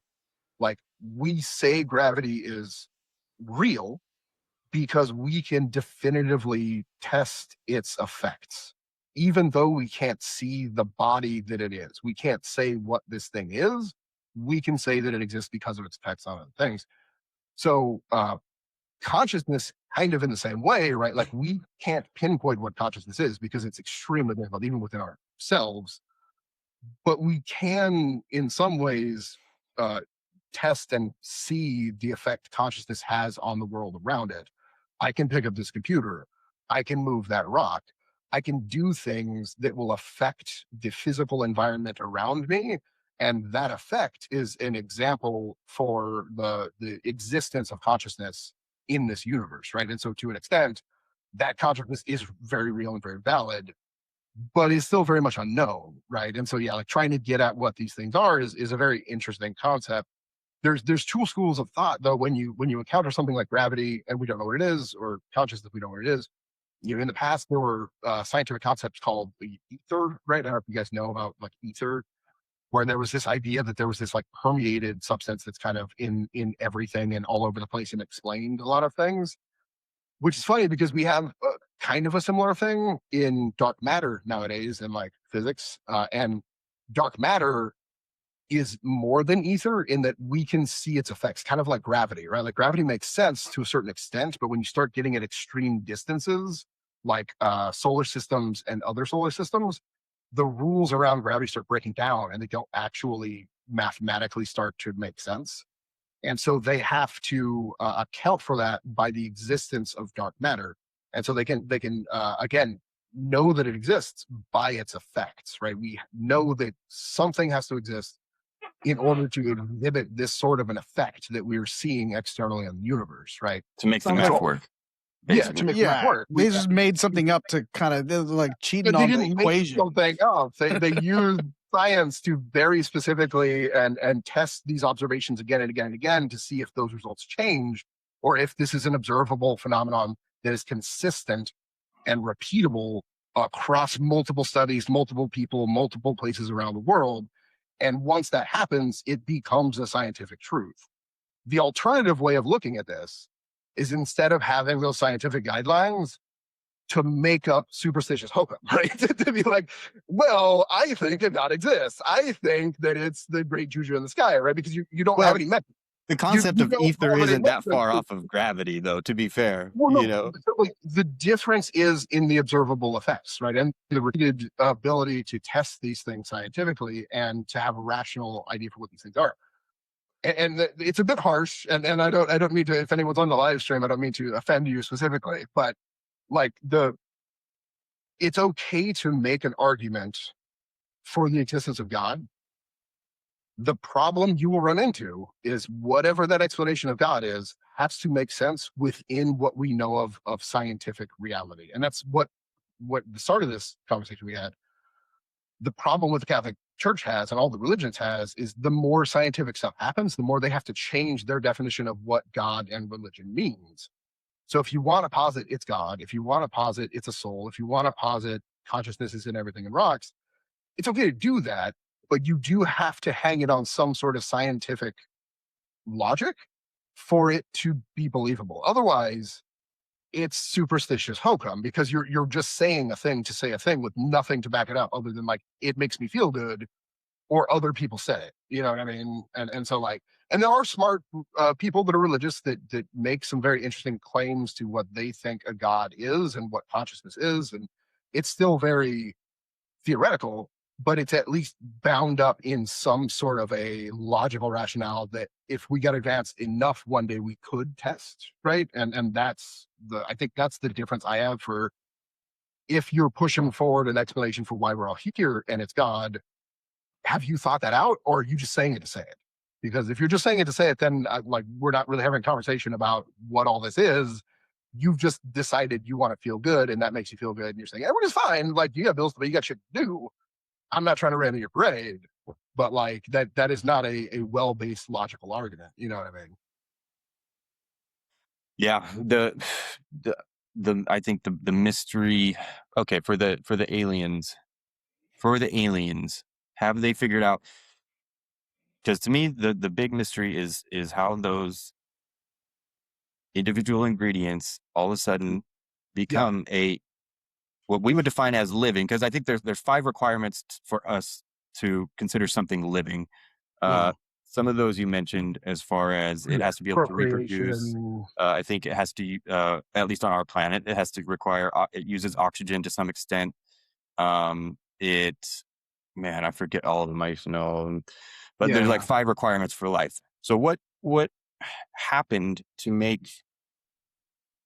cause those 2 individual ingredients to all of a sudden be what we consider alive and fucking moving, like, and then that over hundreds, millions of years into like now we have brains and Made of what is cells. animal instinct, and you know what I mean? It's just like there's so many. Yeah. Like memory from DNA. That's basically what it is. Like I've like shown a pickle to a cat that's never seen a snake before. It's scared of it. Instant. Yeah. No. So, I like honestly, Frank, you should literally be like pick up Richard Dawkins, pick up Charles Darwin, you would love it. Like the explanation inside of there for what these things are, it's there. They know these things. You can read about it. Like it's very, very interesting. Yeah. As I'm far just as like arguing that maybe they got something wrong. what I'm trying to say is that the evolutionary aspect and how DNA replicates itself and natural selection, those principles are ironclad, and they're very, very interesting. And you can look at how DNA does this. So like you can like there's so many different layers to evolution, including like you guys are aware that the only reason we are talking is because we are part of a symbiotic relationship with the bacteria that lives inside of our gut. Like we could not exist without the microorganisms that inhabit our body. We would not exist. Sure. Those microorganisms evolved separately from us, but in a synergistic manner, so that like when like let's say somebody is born and the bacteria that evolves within them has detrimental attributes that causes the person to not live as long, that person won't procreate, so those bacteria die off. The bacteria aren't able to procreate. If the bacteria develop attributes that are beneficial to that person, he lives. He's able to procreate. Those attributes then also get passed on for the bacteria. And so what you have is through slight mutation and augmentation, subtle changes that are either beneficial or not beneficial to the organisms that then have an effect not only on itself, but on all of the relationships it has with the other creatures that are in its kind of existence. And that multiplied over millions and billions of years gets the slow Billions of gradation. years? How long have we been around? How long have we, human beings, or life? Homo sapiens, Sure. like Human billions? beings have been around for billions of years, but life has been around for I forget exactly how long. Let's fact check. God damn it, I hate this browser. The Earth is how old? 2 billion years? So, okay. I got the question for the genie aliens. Hold on. What came before the Big Bang? Yeah, there we go. Life has existed for approximately 3.5 to 4 billion years. Earliest evidence of life dates back to around 2.7 billion years. So evolution has been taking place for billions of years. This is not, So then how old is the Earth? Must be like 8. The Earth must be like what, 8, 10 billion years it's old? older. Yeah, it's older than that, obviously. was way how off. old is And I mean, again, like I have to 4.54 take, billion I years. also have to take like what people say or these timelines about how old life has been evolving. Like, first of all, how the fuck do you know what was happening billions of years ago and when that actually occurred? So through scientific evidence, I hate to keep harping on with it. It sounds like you're just saying something to make yourself feel good. Here's the thing. The people who criticize those numbers don't know anything about science. And they're like, what? How do you know this number? And it's like, have you looked at how they know that number? And like, well, no. It's like, well, then shut the fuck up. Like, what are you talking about? Like, if you don't have the decency to even research how they came up with that number and you're criticizing that number because you have an alternate number that you pulled out of your ass, you know what I mean? Like, I just, like, there isn't, like, unless you're using science, the only alternative answer you have is superstitious hokum. Like, there's two things that exist in this world: science, which is fact-based, testable, and nonsense, made-up fantasy. And made-up fantasy is fun. I love fiction. I would like to be a fiction writer. Fiction is fun, but it's not fact. So, like, if you have an alternate timeline, you can claim that it's fact. You can claim that it's fact, but to be correct timeline is different. If you have an alternate timeline, put it forward and let it be tested scientifically and see if it holds up against the number that they already have. And what'll happen is if your number is better and it's based on better science, that becomes the truth because you found a solution that is even more accurate than the other testing, right? That's how science works. That science improves itself every time we Sounds like a religion. What? Sounds like a religion. It just adapts itself. It's not. It's to make the exact sense. opposite. Because a religion, A religion changes itself based on the whims of superstition and hokum and whatever is best for keeping the particular people in power. Science changes based on testable, verifiable data that is repeated again and again and again. Religion doesn't have that. That is the key difference between religion and science, is that science has a basic logical structure for how we come to an answer. Religion has superstitious hokum. That's fine if you want to go with a gut instinct and be like, I don't think the Earth is 3 billion years old. I think it's 2,000 years old. And nothing you show me will change my mind about that, because damn it, that's what feels good to me. All right, cool. I don't know what we're doing here. Like, we're not collectively trying to solve anything if we're all just going to be able to say whatever we think we feel, and that's valid. Fuck you. I'm sorry, but you know what I mean? Fuck you. Yeah. I just think that it's very difficult. For me, it's very difficult to accept that our little fleshy human minds can accurately be able to test with scientific principles that the Earth was created 4.5 billion years ago. That's a very specific number. So it is so look, people will constantly point out that science has variability. Everything has variability, right? What they're saying is that this is, in other words, inaccurate. What is accurate then, Frank? Define for me what accuracy is. Well, you're claiming that scientific principles are built on fact. What accuracy? You just said that you made a claim against like it being inaccurate. What is accuracy? Define it for me. Is there anything that is 100% something accurate? That is 100% provable? Define something that is 100% accurate. This glass is solid. That is not. So it's actually not. Funny fact. It's actually not, right? Like it's created, and there are electrons. Here's something that's accurate. I cannot put my finger through this glass. That is accurate. There you go. That's accurate. Testable, right? Verifiable. Fine. You can definitely say that this is not technically solid, because at the microscopic level, it's mainly space. Sure. So my point is, Frank, electrons. If your understanding for what is real and your only ability to accept something as a fact is if you can put your finger through it or not, you're a goddamn idiot and a caveman. Like, there's so much more to existence than this doesn't go through this, so it's true.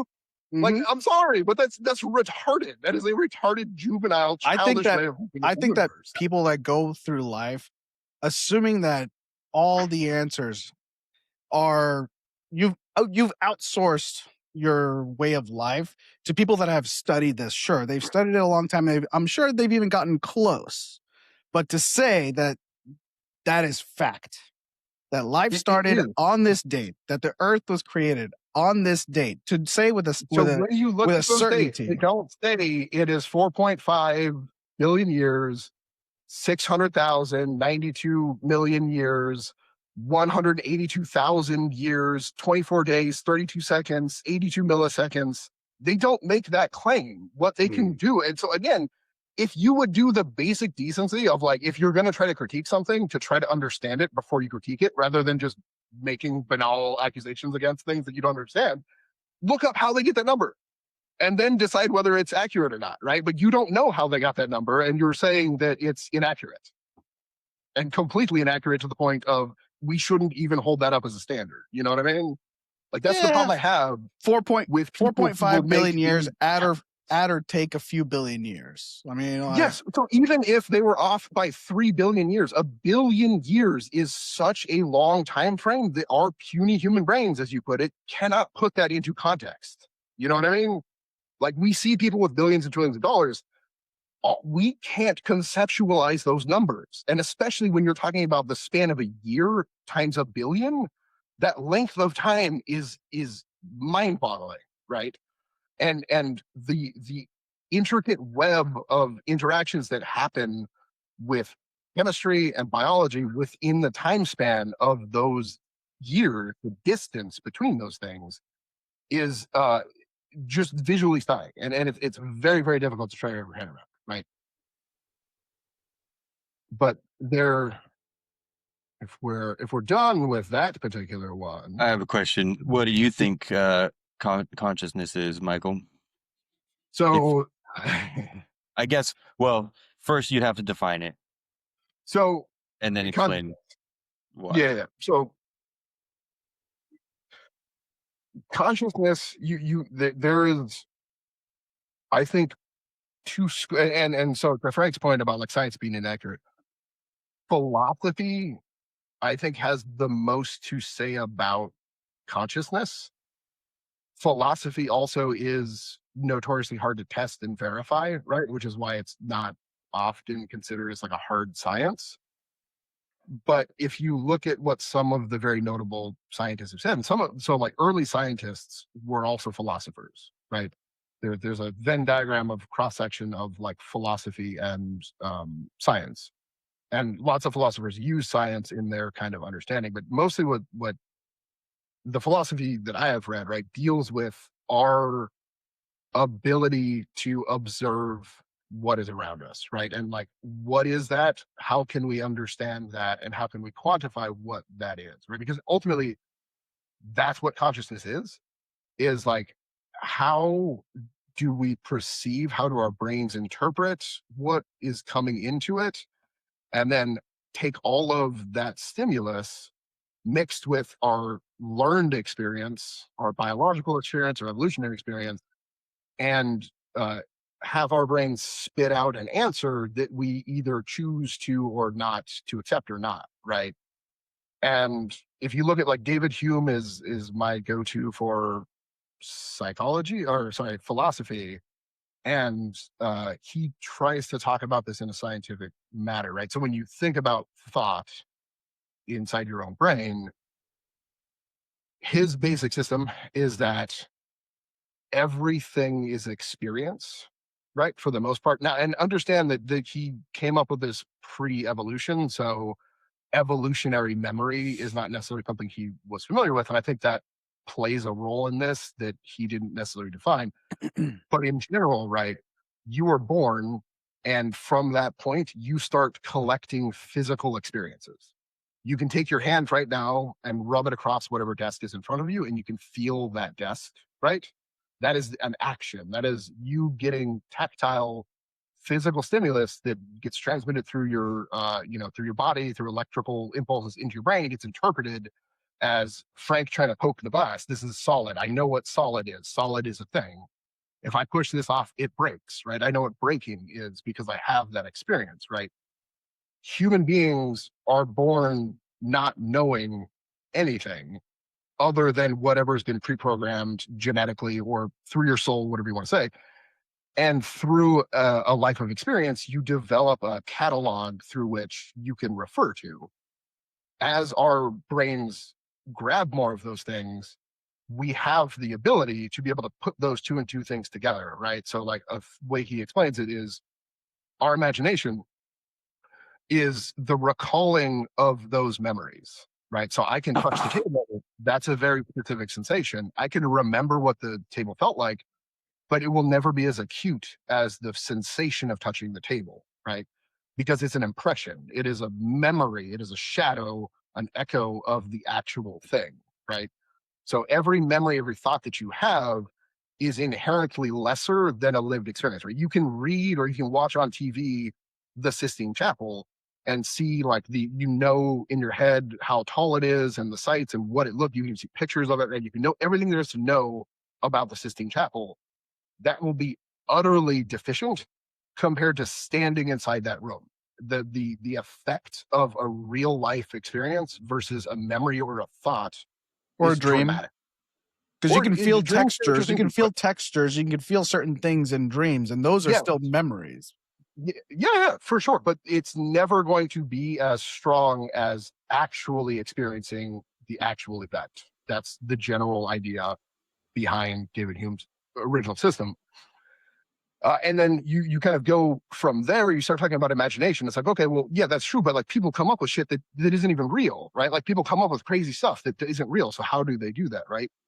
And if you think about it, nothing that ever gets imagined is actually unimaginable because the idea of an unimaginable or unthinkable thing is an oxymoron in and of itself. So like I can imagine a massive golden mountain. That's not a thing that I've ever seen in real life. We have no proof that a massive gold, literally made out of gold, Mount Everest, right? I say that, you see it in your minds, right? The reason we can make that thought is because I know what gold is and I know what a mountain is, and I can push those two things together to create something new, right? And so imagination is the brain's ability to take experiences and to push them together and project them forward as a possibility of something that might exist. Because our brains, and again, Hume didn't know this, but evolutionarily speaking, what humans are extremely good at is predicting the future, right? We are smart. We know that fruit flowers on this particular flower. We know that animals tend to hunt in this particular pattern. We know that rivers flow in a certain way and fish come at this certain time, right? We are very, very good at taking lived experience, remembering it, and then using it for future things, and even making predictions and good guesses on shit that we don't even know, right? That's kind of what we build everything about. So you're saying that consciousness, in your definition, consciousness requires cognition. It requires a brain.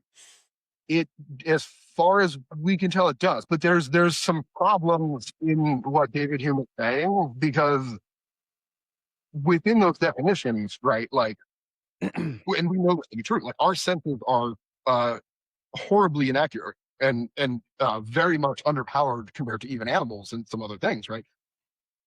So for instance, we didn't know ultraviolet was a thing because we can't see ultraviolet. Like we only were able to discover that through scientific testing.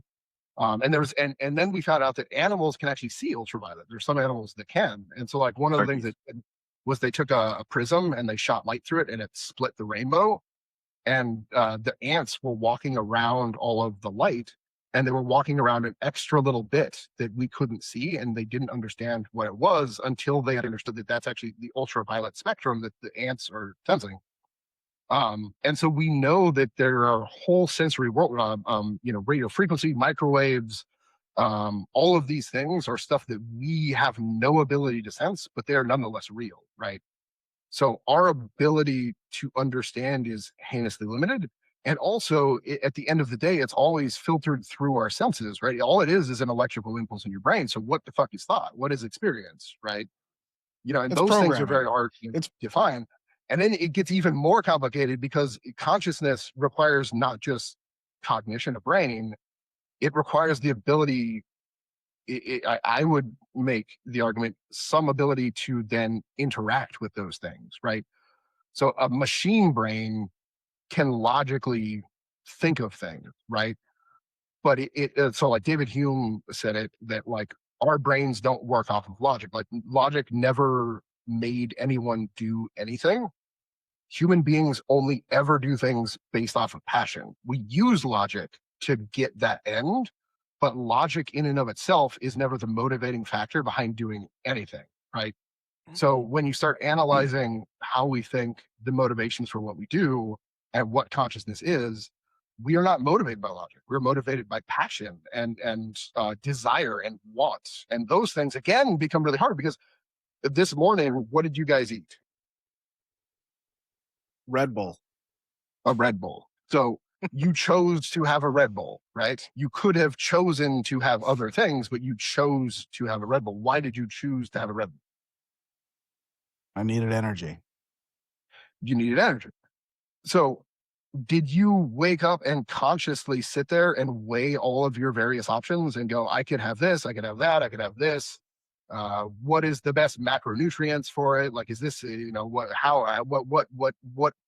what is the most logical way for me to start my day? Or did you open your refrigerator and see a Red Bull and go, I like Red Bull, and take a Red Bull? You know what I mean? Yeah, not today. Today, illogical decision to have Red Bull. So this is the point. Like, even like, so why did you buy a Red Bull versus a Rockstar? Oh, I missed the flavor. But so we're making a choice based on a flavor. We don't decide what we like flavor-wise. So technically, your choice to consume a Red Bull was not based on a conscious choice of you saying, I want this. It was based on a preference. You could have acquired tastes. I didn't like beer the first time I had it. I chose to keep trying it. Well, you can acquire taste, but even if you were to like force yourself to keep doing something until you develop a taste for it, when you develop the taste, it's because of your creating a pattern of memory and experience that triggers you to understand that as a good thing. So your brain can be retooled and retrained, but that still doesn't mean that the choice you had to choose a Red Bull versus a Rockstar was actually a conscious free will choice, right?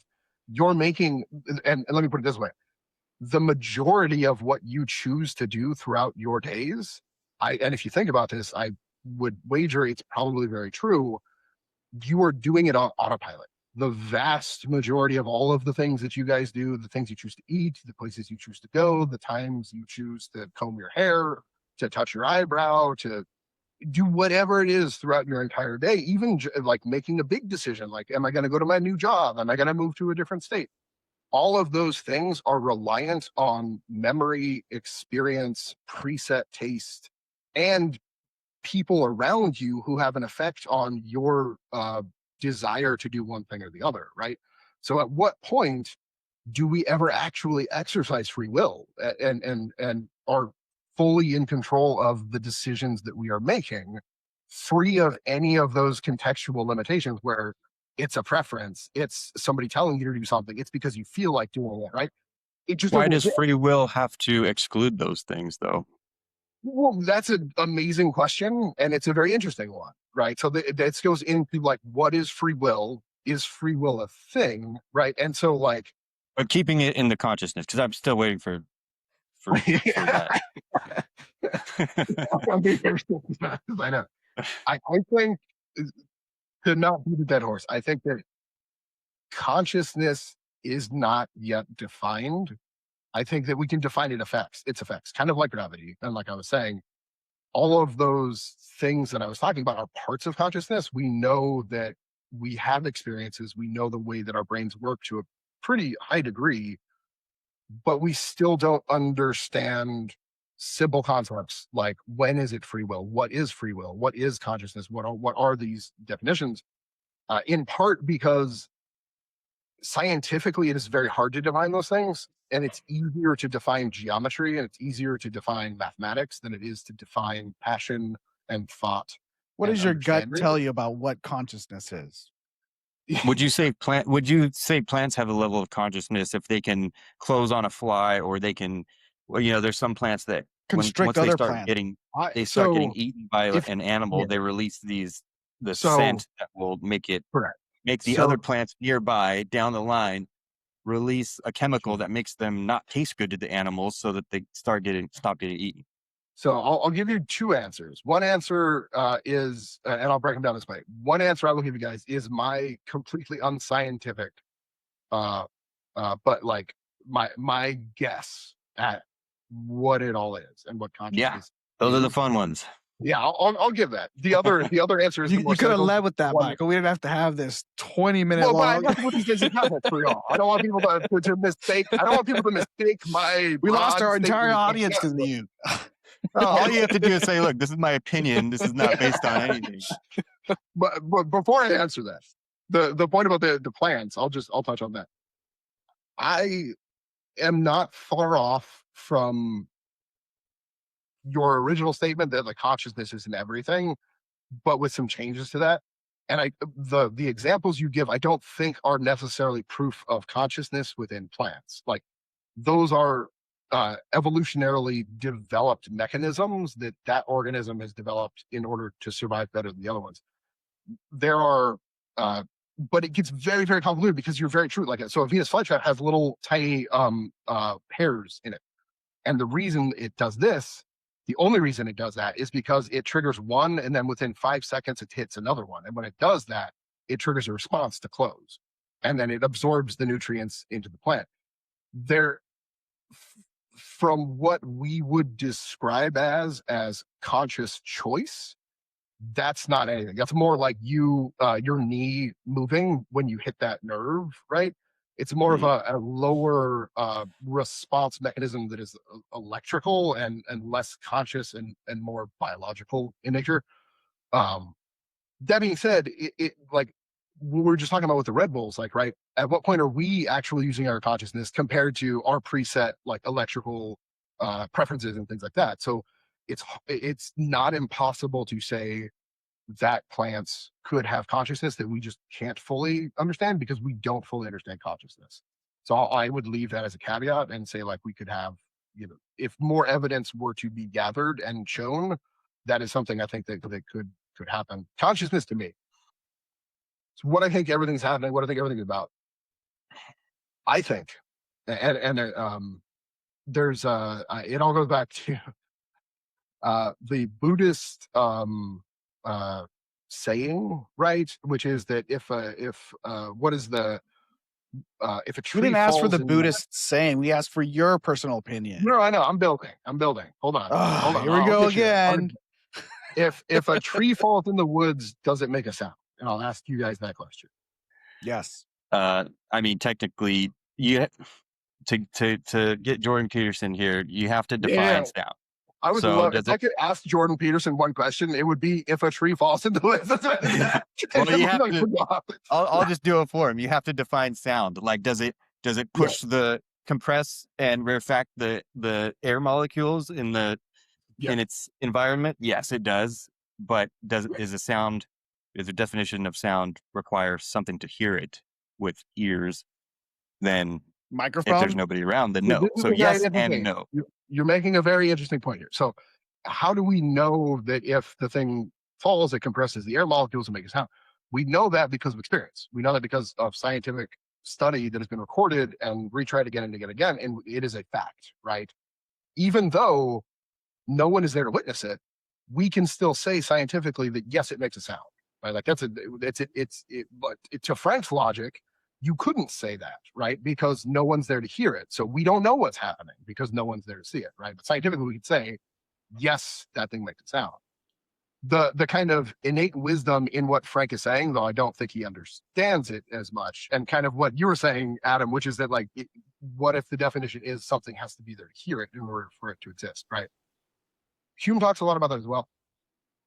I expand that hypothetical of the tree falling in the woods to not making sound. To now, let me ask you this: if a universe existed and there was never anything in it that could observe it, and there was never anything outside of it that could observe into it, and there was a mathematical certainty where there was no formula equation in which life could develop within it to observe it, and there was no external thing that could develop to observe it, would that thing exist?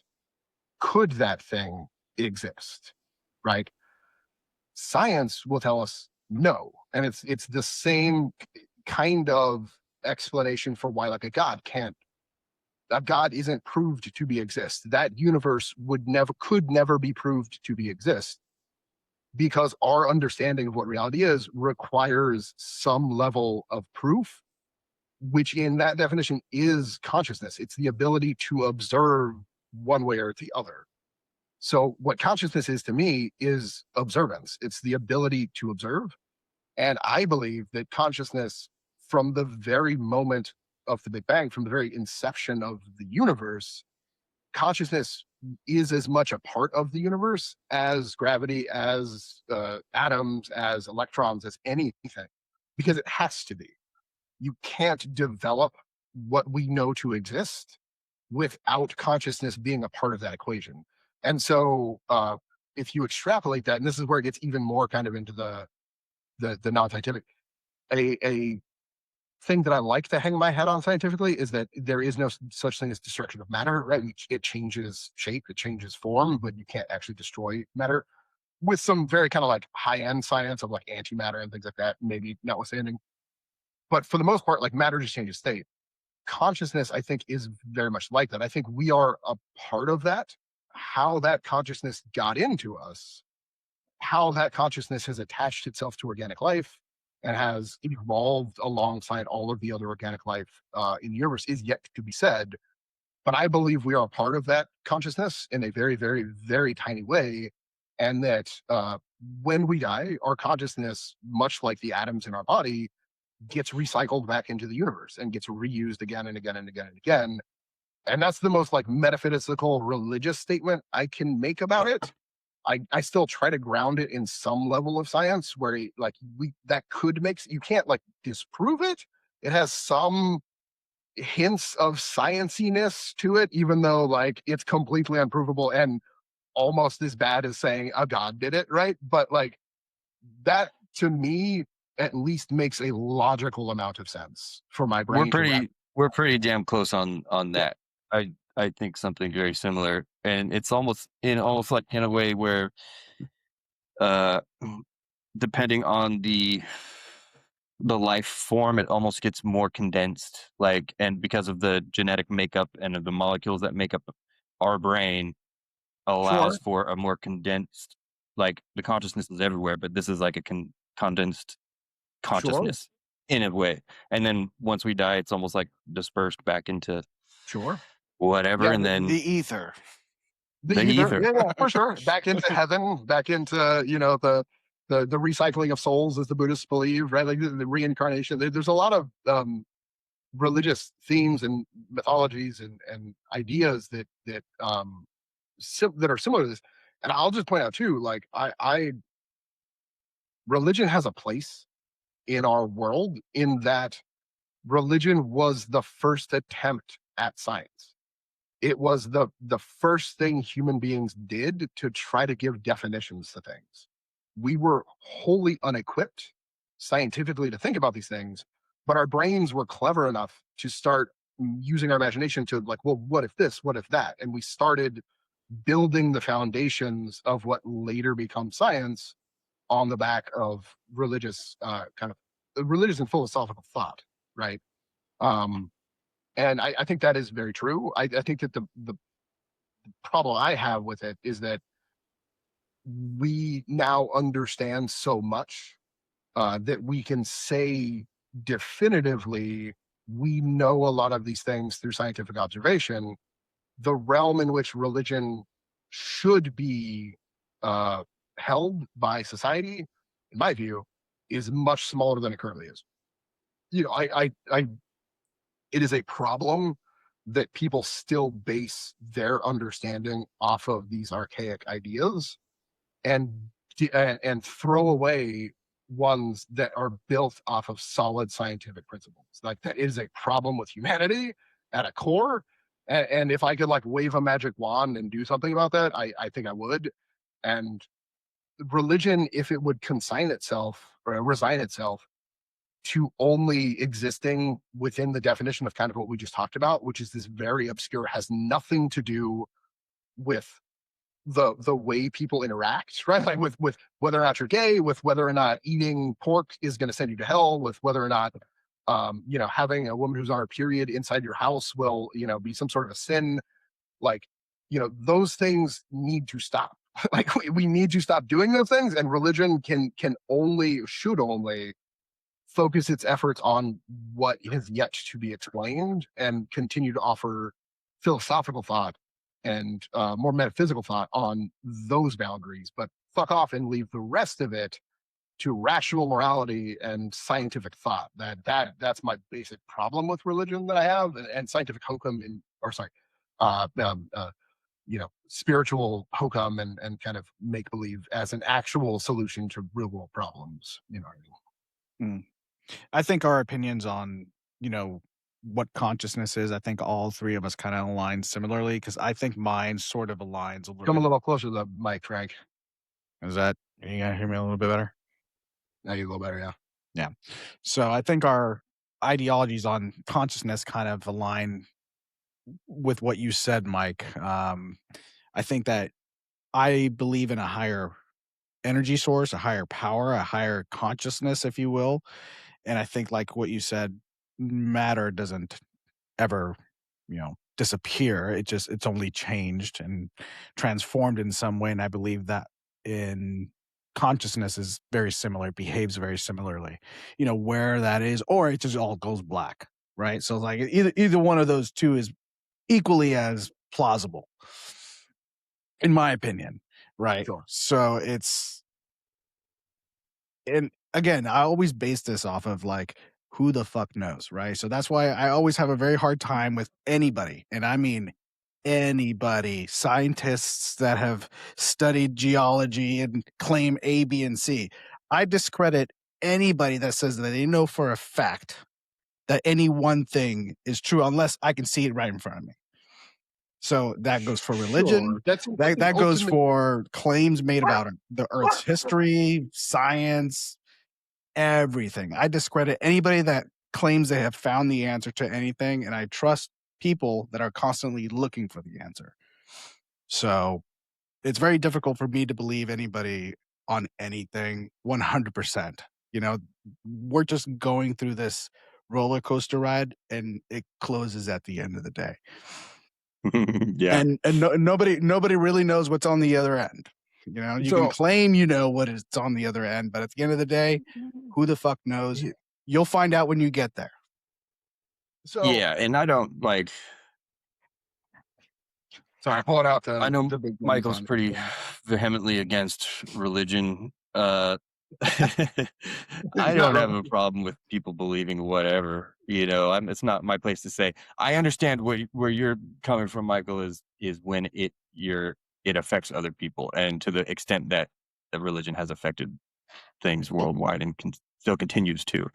You know, but when it comes to what people believe, I have my own beliefs that I wouldn't, that I can't say for sure that this is it because I have no proof. Like religion and belief is so subjective and experiential that you can't argue about it because nobody really has the answer. Oh, right? Trust me, people will argue tooth and nail. Yeah. The problem is though is that argument amounts to nothing. Like it's arguing about something that is by its definition undefinable, and so it's a waste of time to argue one religion against the other because they're equally valid and equally unbelievable. You know. But on that note, I do find like what people believe, like different religions and beliefs and spiritualities. I find it fascinating. I love hearing what people believe. Yeah. Like even if I don't agree with a lot of it, I could still learn from it. Like there's a part on one side, it's like, yeah, it should be like a personal thing, or if everybody believes the same thing, then you can, keep to your guys' self, but don't push that shit and start wars on other people, or go against. Yeah, there's a lot wrong, but keep it keep it within yourselves.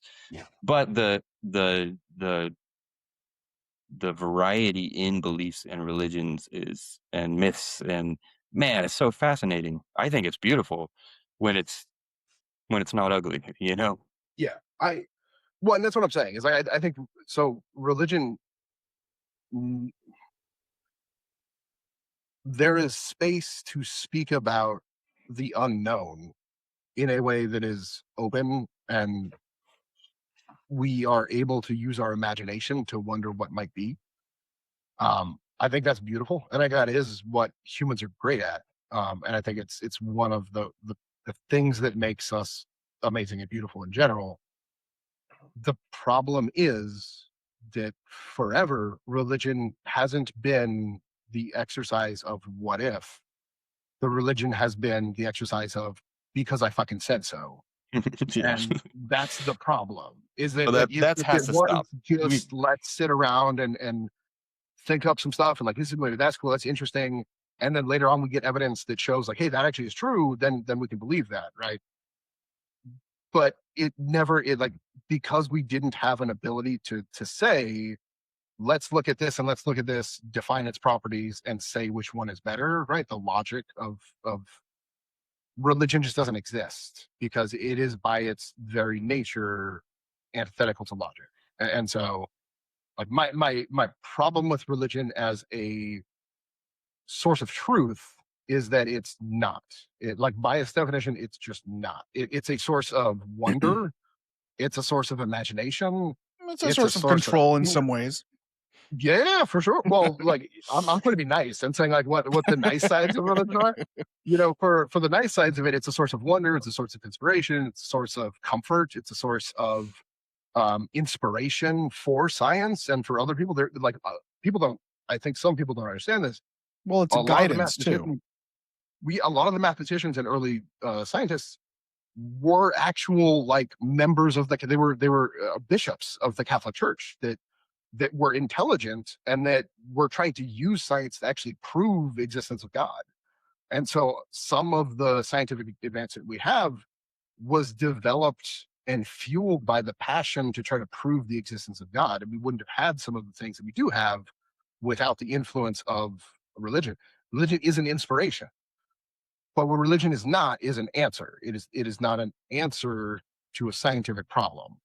And it is not a dictate or a mandate to say that these people are good because they have a label that says they're one type of religion, and these people are bad because they have a label that says they're a different kind of religion. And that is like the real impact of religion on our world, as much as it has been an inspiration to some people, has been to retard the advancement of scientific knowledge and to punish anyone and anything that disagrees with it with death and torture. And that has been religion since its inception for like most of our recorded history up till now, where it's still like, again, you go to the Middle East, go to and look at some of the way that the countries hold up their religious tenets and laws, and will still offer death if you break those religious tenets. Look at some of the Catholics in sub-Saharan Africa and the way that they still will be horrifically disgusting to people that break religious tenets according to Catholic faiths. It is not me picking on one religion, because even the Jewish faith, and some of the things that they will do is still horribly backwards. We justify your morality because of your tagline is insane. It's an insanity that is destroying humanity. And when we talk about like morality and truth, right?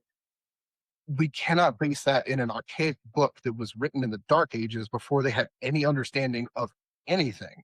Like, we have to know that slavery is bad, even though it's condoned and encouraged and required in the Bible, right? Like, we know slavery is a bad thing. How do we know that when the Bible literally tells the Jews to go enslave the Canaanites and murder all of the men and bash the children's heads against the rocks, right? Like, it is condoning that. It is telling them, if you don't do that, you're against God and we should punish you, right? So morality doesn't come from a book. Morality comes from our ability to look at the way we interact with one another, and to say that something is moral if it encourages the homogeny and the raising up of all peoples, and anything that detracts from that is immoral. Like, that's my standard for morality and immorality. Is the act beneficial to society and to humanity, then it is a moral thing. If it is a detriment, then it is an immoral thing. And if it's neutral, your preference or taste that has nothing to do with anything, it's not immoral or moral. It's benign, you know what I mean? And it has nothing to do with books. That has nothing to do with scripture. That has nothing to do with dogma. And the sooner we are able to rid ourselves of that level of superstition, I think the better we will be as a human society. But I do, like I said, I agree with you. I read books on religion. I love religion. That some of the greatest imagery of all time, in my mind, comes from Catholicism. Like the descriptions of hell and heaven and the pearly gates and devils and demons, and like it's beautiful allegory and beautiful, written symbolism and metaphor and description, and it's priceless for sure.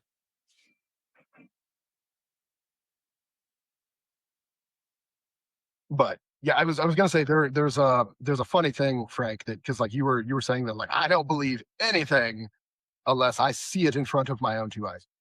And there is a like David Hume talks about it, and it's kind of like the ultimate skeptic, right?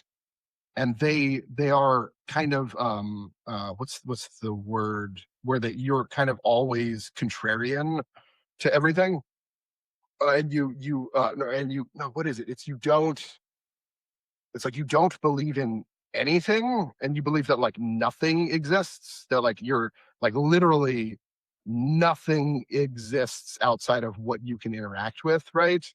And I like, believe in aliens. well, the funny thing is, like David Hume talks about this, that basic concept is sort of like religion.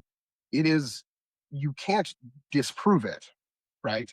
Because like what they're saying is inherently true, right? You can't, like, outside of your experience, you cannot scientifically say that a thing happens, right? But like that level of understanding would never lead to the society that we have, right? If every day when the sun went down, we didn't know if the sun would come back up until we saw it, right? Because until I see the sun, it very may well have exploded, right? And that's a fact. That is a scientific fact, right? Like by the time the earth rotates, we lose track of the sun. The sun could have exploded, right? So we don't know its state. But our scientific understanding tells us that because we've seen this before and because it's so consistent, we can say for a fact, tomorrow the sun will come up. And we're not wrong in saying that as a fact, Sure. even though there is some nuance in that statement. You know what I mean? Yeah. And I like mean, that's the there are problem. certain levels to my Sure. skepticism for sure, Sure. right? Like I understand Sure. basic principles and things like that, but it's when you get into these grandiose Sure. claims about certain My things that I'm retort to like, you is this, eh, Frank, is I know you are smart. Read it. Like I'm telling you, like you'll be like, God damn, that's amazing. I want to read more about this. Like I want to read more physics books. I want to read more about evolution because the knowledge that is there is available to you. And like when you start reading it, you're like, holy shit, this is like if you think religion is even remotely interesting, read some physics books. You know what I mean? Read some shit about the natural world. Read some shit about the science that we do know about. And it's more miraculous than the stories of the virgin birth and the stories of Moses parting the Red Seas, in part because this shit's real. You know what I mean? And we have real people that have really identified these things, and we could prove these things again and again through scientific trial and error. And so you would love it is all I'm trying to say. And I think a lot of your positions on some of these things would, even if you still harbored some doubt, which it's always good to harbor some doubt, right? Like it's Question true. everything. 4 billion years could Healthy not be a skepticism. correct number. It could be more than that. It could be less than that, right? But if you understood where they got that number from, I think you would come around to being like, yes, that is a fact. Just like the fact the sun is going to come back around is a fact, even though every time it goes away, there's a doubt whether or not it's going to come back. You know what I mean? There's a doubt at the 4 billion number for sure, but read how they got it and you'd be like, yeah, that's as far as anyone has ever been able to work out, that is the most accurate number that we have. You know to what I date. mean? To date, sure, and that number can change. And but that's good. That's not a bad thing, and it doesn't disprove science. Sure. In fact, it's the opposite. It proves science. You know what I mean? In a lot of ways, the truth is stranger than fiction. I mean, you think about the Big Bang and just Yeah, we didn't how even talk long about that one. everything has even If been the Big Bang around. ever happened, right? Yeah, right. Let me tell you, friend. Let me tell you, friend. I The mean, Big Bang. it really is. That's it's so crazy. That's I don't. That is so strange. It is such a So strange concept that it is. it's like who would make that? Like you can't make that up. It's so strange. And so what came before? It just leads to so many Yeah, other questions. So for it's sure. Like fascinating. It's the I Big think Bang. The Big Bang is not an answer to everything, right? And even like conceptually, whether or not there is an answer to everything is up for debate, right? Like, is there an answer for everything? The question itself might be the problem, right? Like, our understanding of gravity and time and physics and reality and consciousness is so in its infancy that conceptually to say what is the start and the beginning of something might just be a really stupid question, and just one that like, and then more advanced civilizations, like that's a dumb thing that a kid asks, which is like, what if a whale had wings and could fly? Like it literally just makes no sense. Like you're just not like, you don't understand the core things involved in what you're asking about, and therefore that's a dumb question. You know what I you mean? don't know what you don't And know. Yeah, but the thing is, like our science, and if you think about it, like 4 billion years for the Earth, 3 billion years for simple life to start developing. In the past 2,000 years, which is like the tiniest of time spans compared to all that time, we have advanced tremendously, but we are still in its infancy. The only way we continue to advance is by pushing scientific knowledge and pushing the bounds of what we know. And the only way to push the bounds of what we know is to use science. It's not to use religion. It's not to use other things. Science is the way you get there. And because it allows for itself to grow with greater understanding. And that's the bedrock of what science is and has to be, is that it is a system for defining what is true based on data. And when new data comes in, you adjust accordingly and you grow in greater knowledge and continue to grow and grow and grow. And that is the thing that humans are amazing for developing. It is the distillation of religion into practical form is science. And we need to continue to champion that above the other things. But I do have a video. You guys can. I'm gonna mute if you guys want to talk about something. That's fine. But I'm sure. What is he doing? Looking up a video? Yeah. I was just looking up how old the universe is. So the universe is. Let me guess.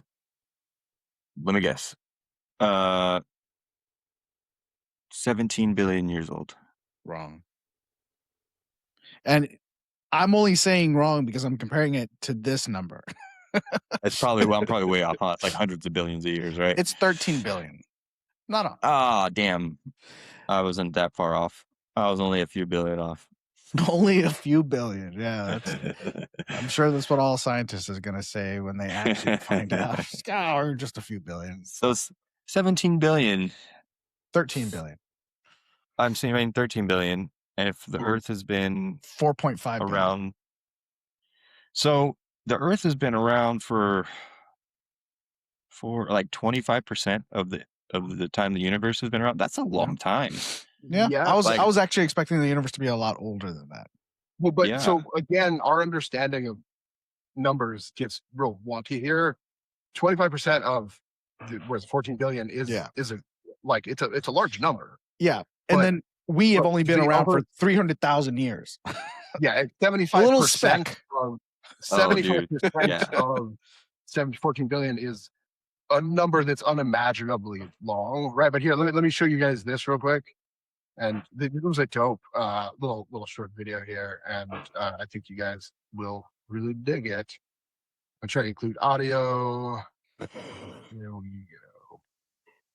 Let me know if you guys can hear it. 10 minutes, holy shit. You'll want, but we can cut it off whenever. Wiley, I think we all have a pretty good grasp of what time is. Yes. So why are we doing this? Every human being understands time as seconds and minutes and hours and years. But our brains are not wired to grasp how old the universe is. And this is a realm of time that we cannot imagine. Father Time, how long has that clock been going? A few billion years. Why? Well, could you unwind it for us? Man, are you crazy? The best way to understand the history of the cosmos is to see a timeline that shows you the history of the cosmos. If you want to understand the age of the universe, you have to see a scale model of time. And the only way to see it is to build it. This guy is way too young for me to take seriously. I'm sorry. Yo, just I need somebody with a nice long beard if I'm going to take him seriously on time. A white beard. Welcome to the Mojave. Thanks, man. What are we doing here? With a big open space like this lake bed, you can take the years of the history of the universe and translate it into distance. So double check my math. 200 lights to be safe. How long did you say a kilometer was? We're going to build two models. We're going to build a model of the history of human civilization, and then we'll build another model that shows the history of the universe. Well, his timeline's off. And And by doing that, Said 1 million see years. how small we are in the history of the universe. Modern humans have only been around for 300,000. All right, what's the plan? The plan, let's talk about it. In the next 10 hours, we have to lay out 800 lights, each 10 meters apart, walk 4.5 miles, probably several times in 100-degree heat. And how are we going to convince our friends to come and do this with us? I think we'll have to pay them. As if this wasn't hard enough, we have to get a single shot of the whole model right at dusk when the light is dim enough so that we can see our lights, but not so dark that we can't see the landscape. We'll only have one shot. No pressure. No pressure. We have to get it right. Are you anticipating any running today? I am not anticipating any running. Why are you running? We're running out of daylight. Must go faster, must go faster. Way over there. So why do you want to do this, Wiley? I don't know. Ooh, he likes to cut it close. Ready for this? Ready.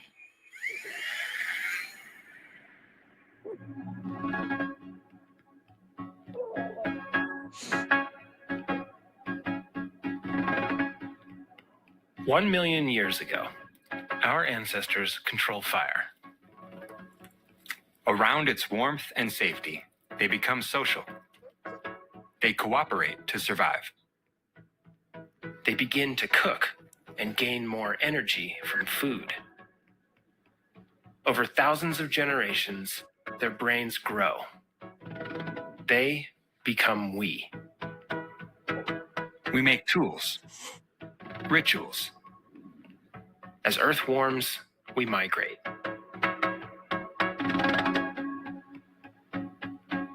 We make art, music, culture. We domesticate animals, then plants. We create cities, Kingdoms, empires, the wheel, writing, math, monuments, religion, conquest, nations, revolution, democracy, modern science, medicine, economy, trade, industry, transport, electricity, communication, technology, and at last, today.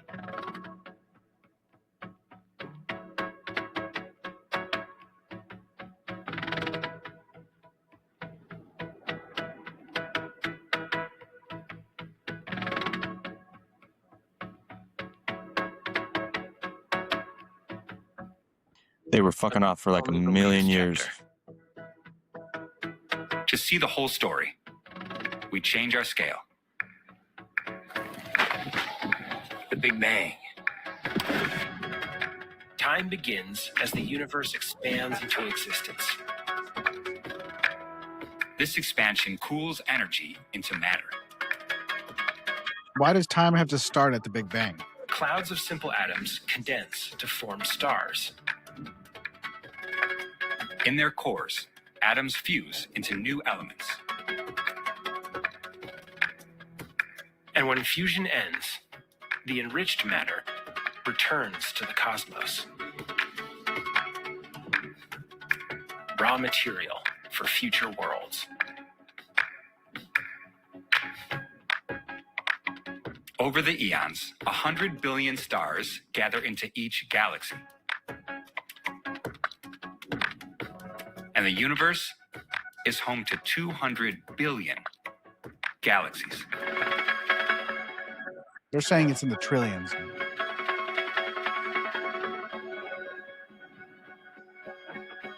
How old is this video, by the way? In one, our sun and planets form.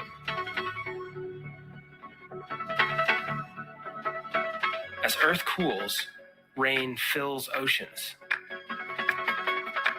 Atoms forged in ancient stars bond into molecules. One starts to copy itself. Life begins. It evolves to live off light. And that fills our air with oxygen. Then, a powerful new kind of cell is born. From it, life evolves into endless forms.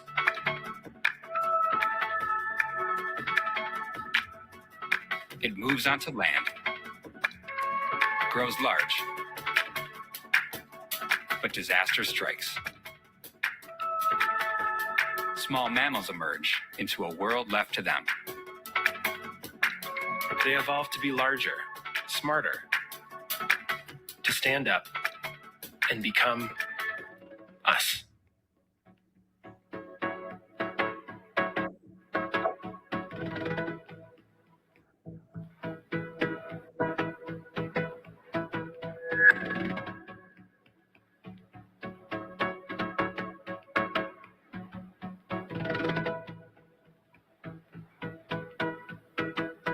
We did it. We did it.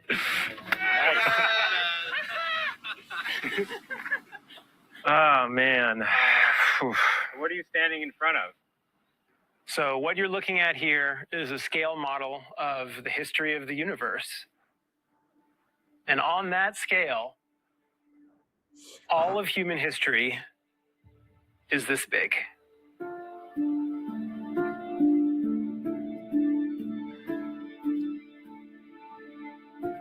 Every person you've ever heard of existed in this last centimeter of space. And your life would be less than the width of a hair.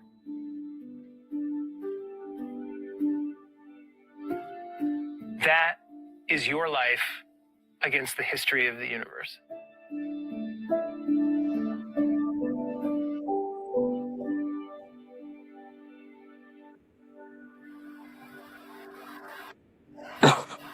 What are you feeling? Oh, man. We'll break it there because he just starts crying like a little baby. But So does that make it more meaningless or more meaningful? 100%, right? Like, but it's beautiful regardless, I think, of how you want to look at that, you know? And like Frank's saying, these numbers, right? This is the greatest approximation based on the sum total knowledge of all human science, you know, to date, to show that kind of a scale, right? So it is that when I talk about, you know, like how we, you know, you hear 17 billion, 14 billion, when our stupid brains go to the number 14, right? And it's like, but that like we can't like to see it in that distance format shows us a glimpse, because even that is wholly ineffective to try to comprehend the amount of time that passed from what science can identify as the Big Bang to present day, right? And through the fossil records, through carbon dating, through the ability to understand what some of these things happen on Earth, to be able to state, like, and our examples of art and history and all these things, where we sit on that grand scale, right? And then to also be able to project forward, because, you know, scientists can then, you know, understand how long stars generally live for. We can predict out how Earth will live for. We can predict out kind of when those temperatures will end. We are given, like, it's amazing if our species were to survive 2 million years, 10 million years, 100 million years, we got to be at its infancy. We got to watch Artemis. We got to watch humans step off this planet for the first time. You know what I mean? Like, we are at ground zero of the next iteration. So, like, you can look at that scale and see all that time behind us and go, wow, we're nothing compared to all of that. But there's also so much time ahead of us in terms of our species and the universe that is filled with all kinds of things that are yet to be seen and to be understood. And because our understanding of everything comes from science, and science has only existed within that tiny little time frame that he's talking about, what do we still have yet to understand? What do we still have yet to accomplish as a species, as of conscious beings, right? And I think that's where my inspiration always comes from. I think that's where, like, I find that to be beautiful and inspiring. And that's also why I think that science is so important, because it is so recent. It's still such a baby, and it's still so fragile. And if we pursue it correctly, like our society and humanity should do, it can propel us through the next 10 million, 100 million, 200 million years to unknown ends. You know what I mean? And if we couple that with morality and we couple that with conscientiousness, I think that, you know, humanity can be one of the, you know, truly amazing things that has ever existed in this universe, and not just a blip. You know what I mean? Yet to be seen. And if we don't, then we deserved it. Yeah. Because Blip. If the history of Earth has shown anything, it definitely seems like life finds a way. Mm-hmm. And if we fuck it up, then something else will persevere. Yeah. You know, if it's not humans, hopefully it is. I hope it is. But when, you know, like that's our timeline, other, like it would be, you know, just a thought experiment to think about other alien societies that might have already developed prior to that. So what is our timeline compared to theirs? You know, how many dude, other they could have timelines are been out there? evolving for billions of years, you know, shed their physical bodies, and they're just riding the conscious many wave. different versions of things could be out there. And that's, you know, again, that, like, I go back to what religion should be, is just the expression of that wonderment and that what if, you know what I mean? The experimental science of, like, allowing your mind to try to comprehend the incomprehensible. And then the truly capable human beings are the ones that take the next step from there and go, okay, I had this really crazy thought. How can I set up a bunch of tests and scenarios that can give me data to whether or not that crazy idea I had was true or not? And then let me run those experiments, and then let me publish those experiments so other people can try to make fun of me and poke them and tear them to pieces, and other people will test them and see if it's correct as well. And when enough of us have done that test, we can definitively say that objectively, not subjectively, that is a reality. You know, and again, there's something so immeasurably beautiful about the scientific concept and principle behind that, that it is a collective, collaborative, objective basing your reality off of, versus the millions of years of what, let's be honest, was subjective reality. Whatever I see is what's real, and whatever I don't see is what's not real, right? And it's only been the last 2,000 years that we've not only wondered what was up in the skies, but then had the audacity to actually test it and put it in a form that was real and tangible, you know. And so again, like, just like the continuation of that, I think, is what makes me amazed. And every time I see Artemis do something, or much as I think Elon Musk, anytime one of his SpaceX rockets gets caught by the pincers or does something absolutely amazing, you know, you just, but even like music and art and culture, and, you know, like everything that we do is still in its infancy. You know what, my question for the aliens, because you guys took some good ones, I'll end on this because I got to go to Portland, it's gonna be a 3-hour drive, is this. My question for the aliens, I don't think would be a scientific one. I think I would want to be shown their art museum. I would say, can you take me to your most beloved art museum and let me see it and let me try to interact with it? You know what I mean? I think we always think about the scientific advancement, but we don't always think about the artistic advancement and what that can You just mean. give me your best drugs. You know what I mean? Hey, that's a fucking legit question. Like, imagine like cocaine with no negative side effects. You know what I mean? And it's that like Rick and Morty level of like universe, or, you know, organization, or it's like, yeah, they developed really wacky because they found some fucking drugs that were legit. Right. Yeah, art's a good one. Yeah. Well, I think maybe they have already evolved past, if there are aliens, if, you know, maybe they've gotten past the point of enjoyment altogether.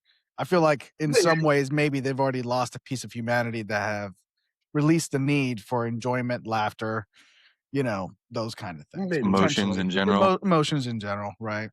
So I used to be of the idea that, like, where we're headed, we have to shed emotion, and we have to shed our humanity, the illogical aspects of where. The problem is, the more I read on the subject and the more I considered it, like David Hume says, I don't, and this is this is both, I think, a scientific statement and also a belief of mine, which is that we have never seen a consciousness that acts purely on logic. It just doesn't exist. Even the AIs or robots only do things if we program our own passions and wants into them, right? So when I extrapolate out what an alien is and I look at something that exists longer than us, I don't think they do shed. I don't think you can shed. If you do, I think what you end up with is the Borg. It is a cancerous, consuming, logical machine that is just consuming everything within the universe and has no greater want or passion or desire. If it's not that, then if it's organic, I think it has to have passion. It has to have wants. If it has wants, it has desires. If it has desires, it has the ability to express those in what is art. You know, what that You concept almost is to us is very different. you almost can't separate on that. You almost can't separate like you can't separate passion or motivation from logic, because you're using logic to create a desired, most desirable outcome. Yep. To get rid of passion or want, but you want the most desired outcome or the most beneficial outcome. So applying logic, you're already starting with motivation in the first place. So it's like born of motivation. Yeah. So you can't escape it. Yeah. You can't. And if you were to strip it away and you left with only logic, what you would have is like an initial push. So some sort of organic being, us, would develop, let's say, like the total hypothetical, it's the Terminator scenario. We develop AI and give it a push and say, you know, make the world a better place. But we're not clear on what that means. And their interpretation is to just destroy all organic life. And they spread from here to planet to planet to planet to planet. And their entire existence is based around the concept of assimilating and destroying every organic creature. The want, the passion that those machines have for that end was given to it by us. A machine can't of its own volition desire something unless we tell it to, right? And even if a machine builds another machine and the machine tells that machine to do something, it's only telling that machine to do something because we created the original machine with some sort of intent that then did that, right? Like, it's the domino effect. So consciousness has to stem from passion, desire, and want. And so because of those things, I don't think you do get away from art. I think as long as organic beings are evolving and developing, I think some form of art will exist. Now, there's terrifying forms of art that could exist. You know what I mean? Like, there's like sadomasochism and like things that could exist that, like, you know, are completely antithetical to how we view passion or desire or art, right? And so asking to be shown in a museum is a fucking roll of the dice, right? Like, you're hoping that like whatever they developed into digging is something you also dig, because otherwise you're gonna have a very bad time at that museum. You know, It does sound like a Rick and Morty episode, man. That's hella funny. it's really true. So, but yeah, I like the video like that. I think it puts some shit into context. But I just like, if there ever is anyone watching the stream, read, like pick up the science books. Like, don't just try to resist. And it's a problem with me, but it's a problem with everyone. Try to resist finding hard and fast, having hard and fast conclusions about things that you haven't at least tried to look into. You know what I mean? Like, it is such a gift that humanity has to be able to go expand your knowledge base and to be able to be like, you know what? I think that sounds wrong. Let me look at it. Let me read about it. Let me try to understand it. Let me use my critical thinking to apply my logic to it, and see if I come up with something that's different. And you may, like, you really may, but you will be better for having tried that exercise. You know what I mean?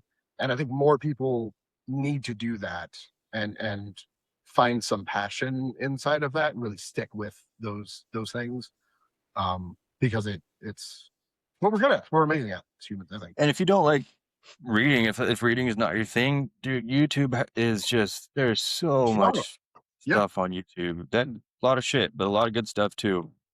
Yep. yeah, just, you know, again, it's modern day time. Make sure you check your sources. Make sure you're looking to see what's AI created, you know, and even the video, like I think Frank pointed something out that might actually be very true about that video, which was the number of galaxies. I think he put it like billions, and we think it's trillions. So there can always be incorrect things and revisions that need to be made to anything, or like misspeaking about specific data points. So again, critically think, you know, have questions about everything, because you should.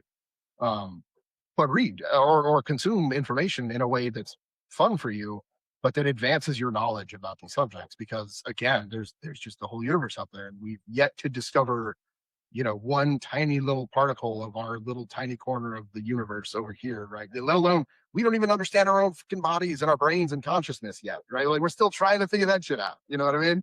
So like, there's a whole, just there is literally everything for us to discover, right? And so I'm always excited. Anyway, any last word, gentlemen? I think we pretty much All covered right. everything for this topic. So, All right. Well, good night, everybody. Yeah. Hey, good night and good luck, anyone. Can we check our viewer?